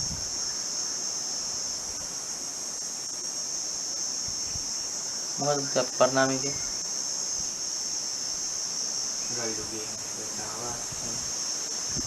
ඊටත් වඩා යනවනේ කලින්. අර වඳුර කුදු ගහිච්ච වඳුරගේ වානරයන්ගේ දැන් හෝමෝ සේපියන් කියන තැන දක්වා කෙලින් කරලා ගේනවනේ නේ. Charles Darwin. අර කුදු ගහිලා ඉඳලා අපි වඳුරෙක් කියලා ඉඳලා ඊට පස්සේ ටික ටික ඌව කෙලින් කරලා හිට ඕන තැනට එනවා. හොඳ පුෂ්ටිමත් ශරීරයකින් කෙලින් කරලා ගන්නවා. කියනවා මේක තමයි මිනිහාගේ සම්භවය පරිණාමය. හරිනේ? නේ? ඒතර කුදු ගහිච්ච වඳුරට අවුරුදු කෝටි ගාණක් ගියා කෙලින් එලා මිනිස්සෙක් එන්නේ නේ. ඩාවින් ගිය හැටියට. ඒතර ඩාවින්ට අවුරුදු කෝටි ගාණක කාබන් පරීක්ෂණ ආනම්මනම් කරලා ඔය ඇටකැලි ටිකක් පුරුද්දලා තමයි ඔය පරීක්ෂණය තුලින් ඒ නිරීක්ෂණය තුලින් යා නිගමනයකට ආවේ. හරිනේ? නමුත් එයා ඇස්සරගෙන බලන්න මම මේ කිව්වේ Tamanට අවශ්‍ය දේ විතරයි මේ ලෝකෙ මිනිස්සු දකින්නේ. යථාර්ථය නෙමෙයි. එයා අවුරුදු කෝටි ගාණක අතීතයට ගිහිල්ලා ඔය ටික පුරුද්දලා මිනිහව කෙලින් කරා. හැබැයි කෙලින් කරපු මිනිහා තව අවුරුදු 10ක් ඩාවින් ඇස්සරගෙන හිටියා නම් කුදු වෙන හැටි ඩාවින් දැක්කේ නැද්ද? අවුරුදු කෝටි ගාණක් තිස්සේ දැන් අද කුදේ අරගන්න අපි වෙහෙස වුණා. නමුත් තව අවුරුදු 10ක හිටියා නම් මේ පුෂ්ටිමත් මිනිස්සයා කුදු වෙන හැටි ඩාවින්ට පේන්නේ නැද්ද? පේනවා. නමුත් එයා ඒ කැමති එයාට අවශ්‍ය තැන් විතර එයා ගෙනත් නැවතුනේ. ඉතින් අපි අදටත් ඉගෙන ගන්න පරිණාමවාදී පිය හැටියට කවුද? ඩාවින්. නමුත් සැබෑ පරිණාමවාදී මොකද්ද? බුදුරජාණන් වහන්සේගේ ධර්මය. ඒක තමයි සැබෑ පෞරුෂයක්. අපායට යන්න, പ്രേත ලෝකෙට යන්න හිට මිනිස්සෙක් කෙලින්ම එයා තුලින් මහා පෞරුෂයක් ගොඩනගාගෙන දිව්‍ය ලෝක, බ්‍රහ්ම ලෝක ස්පර්ශ කරමින් ඒවා ඉක්මවා යමින් යමා මානිවනට සාක්ෂාත් කරනවා නම් ඒක තමයි සැබෑ පෞරුෂය පුතේ. එන්නත් නමුත් මම මෙහෙමත් කියන්නම් හොඳයි ඩාවින් කියන විදිහට ඇත්තටම අපි වඳුරගෙන් ආපු කෙනෙක් කියලා හිතමුකෝ. නමුත් එහෙම ආවේ නැහැ. මිනිහා කොහොමත් මිනිහා තමයි. වඳුර කොහොමත් වඳුර තමයි. ඩාවින් මොනවද දන්නේ මිනිස් ඇසේ ඉක්මවා ගිය සාමාන්‍ය මේ පෙරේතෙක්වත් දැකීමේ හැකියාව ඩාවින්ට තිබුණේ නැහැනේ ඔය නිගමනයට එන්න. නමුත් බුදුරජාණන් වහන්සේ එහෙමද? එහෙනම් වඳුරා කියන්නේ තිරිසන් ලෝකයේ ප්‍රේතයටත් වඩා පල්ලෙහා ඉන්න තත්ත්වයක්. සතර අපාය. සතර අපාය කෙනෙක් මේ සුගතියට මේ පරිණාමය වෙන්නේ නැහැ. අපි කියමු ගා මෙහෙමයි කියලා. ඇත්තටම සතර අපායෙන් නිදහස් වෙලා මනුස්ස ලෝකෙට එන්න පුළුවන් කෙනෙක්. ඒක වෙනවනේ. අපිත් මේ වෙලානේ ඉන්නේ.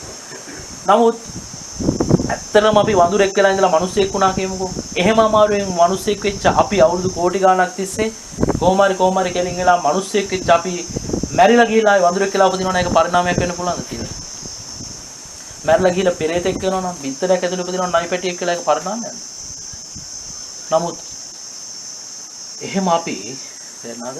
එහෙම අපි බුදුරජාණන් වහන්සේ කෙරෙහිම අපතේ සැබෑ ශ්‍රද්ධාවක් ඔබ ඇති කරගත්තොත් අන්න ඔබ මේ ලෝකේ පරිණාමයටපත් වෙච්ච කෙනෙක්. ඔබ ඔබේ ජීවිතයේ සීලෙන් අලංකාර කරගත්තොත් ඔබ මේ ලෝකේ පරිණාමයටපත් වෙච්ච කෙනෙක්. ඔබ ඔබේ ජීවිතේට වීරිය කියන අංගය එක්කව කරගත්තොත් ඔබ පරිණාමයටපත් වෙච්ච කෙනෙක්. ඒ වීරිය තියෙන්න ඕන කාගෙන ඉගෙන ගන්නවා කියන තැනට නෙමෙයි. එහෙනම් ඒ ඉගෙන ගන්න, ඒක පුණ්‍ය ශක්තිය ඉගෙන ගත්තේ නැත්නම් වැඩක් නැහැ. ඉගෙන ගන්න. හැබැයි මේක දකින්න. අවබෝධයෙන් දකින්න මේක දුකක් කියලා. මම මේ දුක් උදෙසා වහන්සේනේ කියලා දකින්න. හොඳයි. යා සිහිය උපද්දව ගත්තොත් අන්න යා පරිණාමයටපත් වෙච්ච කෙනෙක්. එයා මේ ලෝකයේ සමාධිය ලබා ගත්තොත් එයාට කිසිම විසාකයක් නැතුව ඔය ඉන්න පර්යංක තුල ඉඳගෙන එයාට බ්‍රහ්ම ලෝක දකින්න පුළුවන්. ඈත දිව්‍ය ලෝකත් එක්ක සම්බන්ධ වෙන්න පුළුවන්. කෙනෙක් මැරලා කියලා උපදින ආකාරයට දකින්න පුළුවන්. ඔබ දැන් මැරුණොත් කොයිද උපදින්නේ කියලා දකින්න පුළුවන්. ඔබ දැන් හිතන්නේ මොකද්ද කියලා දකින්න පුළුවන්. ඒක පරිණාමයක්. ඒක පරිණාමයක්. එතකොට දෙවිවරු කතා කරන දේ අහන්න පුළුවන්. ඒක පරිණාමයක්. ඔබ කැමති තාක් ඈත දකින්න පුළුවන්. ඒක පරිණාමයක්. එහෙම දකිමින් මේ ලෝකේ සියල්ලම අනිත්‍යයි දුකයි අනාත්මයි කියලා තේරුම් අරගෙන යා මේ ලෝකෙන් නිදහස් වෙලා යනවා පුතේ. නැවතනම් උපතක් කරා යන්නේ නැහැ. නැවත සතර අපායට වැටෙන්නේ නැහැ. ඒක ලෝකේ පරිණාමයක්. ශ්‍රේෂ්ඨ තත්ත්වයක්. ඉතින් මේ ශ්‍රේෂ්ඨ තත්ත්වයටපත් වෙන්නමයි පුතේ ඔබටයි මටයි අවස්ථාවල් හැමදාම ලැබෙන්නේ නැහැ. තේරුණාද? ඔබ දැන් මේ මහන්සියලා ලබා ගන්න හදන අවස්ථාවල් මේ අතීතයේ ඔබ රිපීට් කරනවා. ඔබලා හිතනවාද අතීතයේ ඔබලා මීට වඩා ඉතාමත්ම දියුණු තත්ත්වයන් වල හිටපු මහා ප්‍රභූ පිරිසලා හිටියා. බ්‍රහ්ම වෙලා හිටියා, දෙවිවරු වෙලා හිටියා, සක්විති රජ වෙලා ඔබ හිටියා. එහෙම හිටපු ඔබ දැන් මේ චූටි ලාමක සැපක් උදෙසා ආයෙ දැන් දහ දුක් විඳින මුල ඉඳලා. මොකද ඒ අතීතයේ ඔබට තිබිච්ච කිසිම ශක්තියක් දැන් මේ ජීවිතේ ඔබට නැහැ. නමුත් එහෙම නෙමෙයි ඔබ ශ්‍රද්ධාව තියාගත්තා නම් අතීතයේ ඔබට මේ ජීවිතේ ඊට වඩා ශ්‍රද්ධාව ඇති වෙන්නේ ඒ කරුණ හේතු වෙනවා. අතීතයේ ඔබ සෝවාන් වෙලා හිටියා නම් ඔබට මේ ජීවිතේ ඉතුරු මාර්ගඵල සම්පූර්ණ කරන්න ඒක හේතු වෙනවා. පිරියෙන්නේ නැහැ. ඒක නිසා ඔබ මේ ලෝකයේ මේ ඉපදිච්ච අවස්ථාවේ මේ අඩු දැන් ටික මේ හොඳම කාලේ මේ ධහම අවබෝධ කරන්නේ මේ කාලේ ඔබ ගත කරන ජීවිතය ඔය විදිහටම ගත කරන්න. සෙල්ලක්කාර ඕන විදිහට ගත කරන්න. හැබැයි මේ ධහම අවබෝධ කරගන්න. අවබෝධ කරලා ඔබ නිදහස් වෙලා යන්න. දක්ෂයන්ටයි මේ ධහම තියෙන්නේ පුතේ. තේරෙනවද? දක්ෂයන්ටයි මේ ධහම තියෙන්නේ. ඒක නිසා පින භුක්ති විඳින්න හැබැයි පින පරිස්සමෙන් පරිහරණය කරන්න. පින නිසා තමයි අපිට සියල්ල ලැබෙන්නේ. හැබැයි ලැබෙන සියලු දේ ඔබ පරිහරණය කරද්දී ඔබට නැති කෙලෙස් උපදිනවා නම් ඒ කෙලෙස් නිසා ඔබ නැවත අකුසල ඔබට සකස් වෙනවා. ඒක නිසා ඔබ පල්ලෙහා යනවා. ඒක අපරාධයි.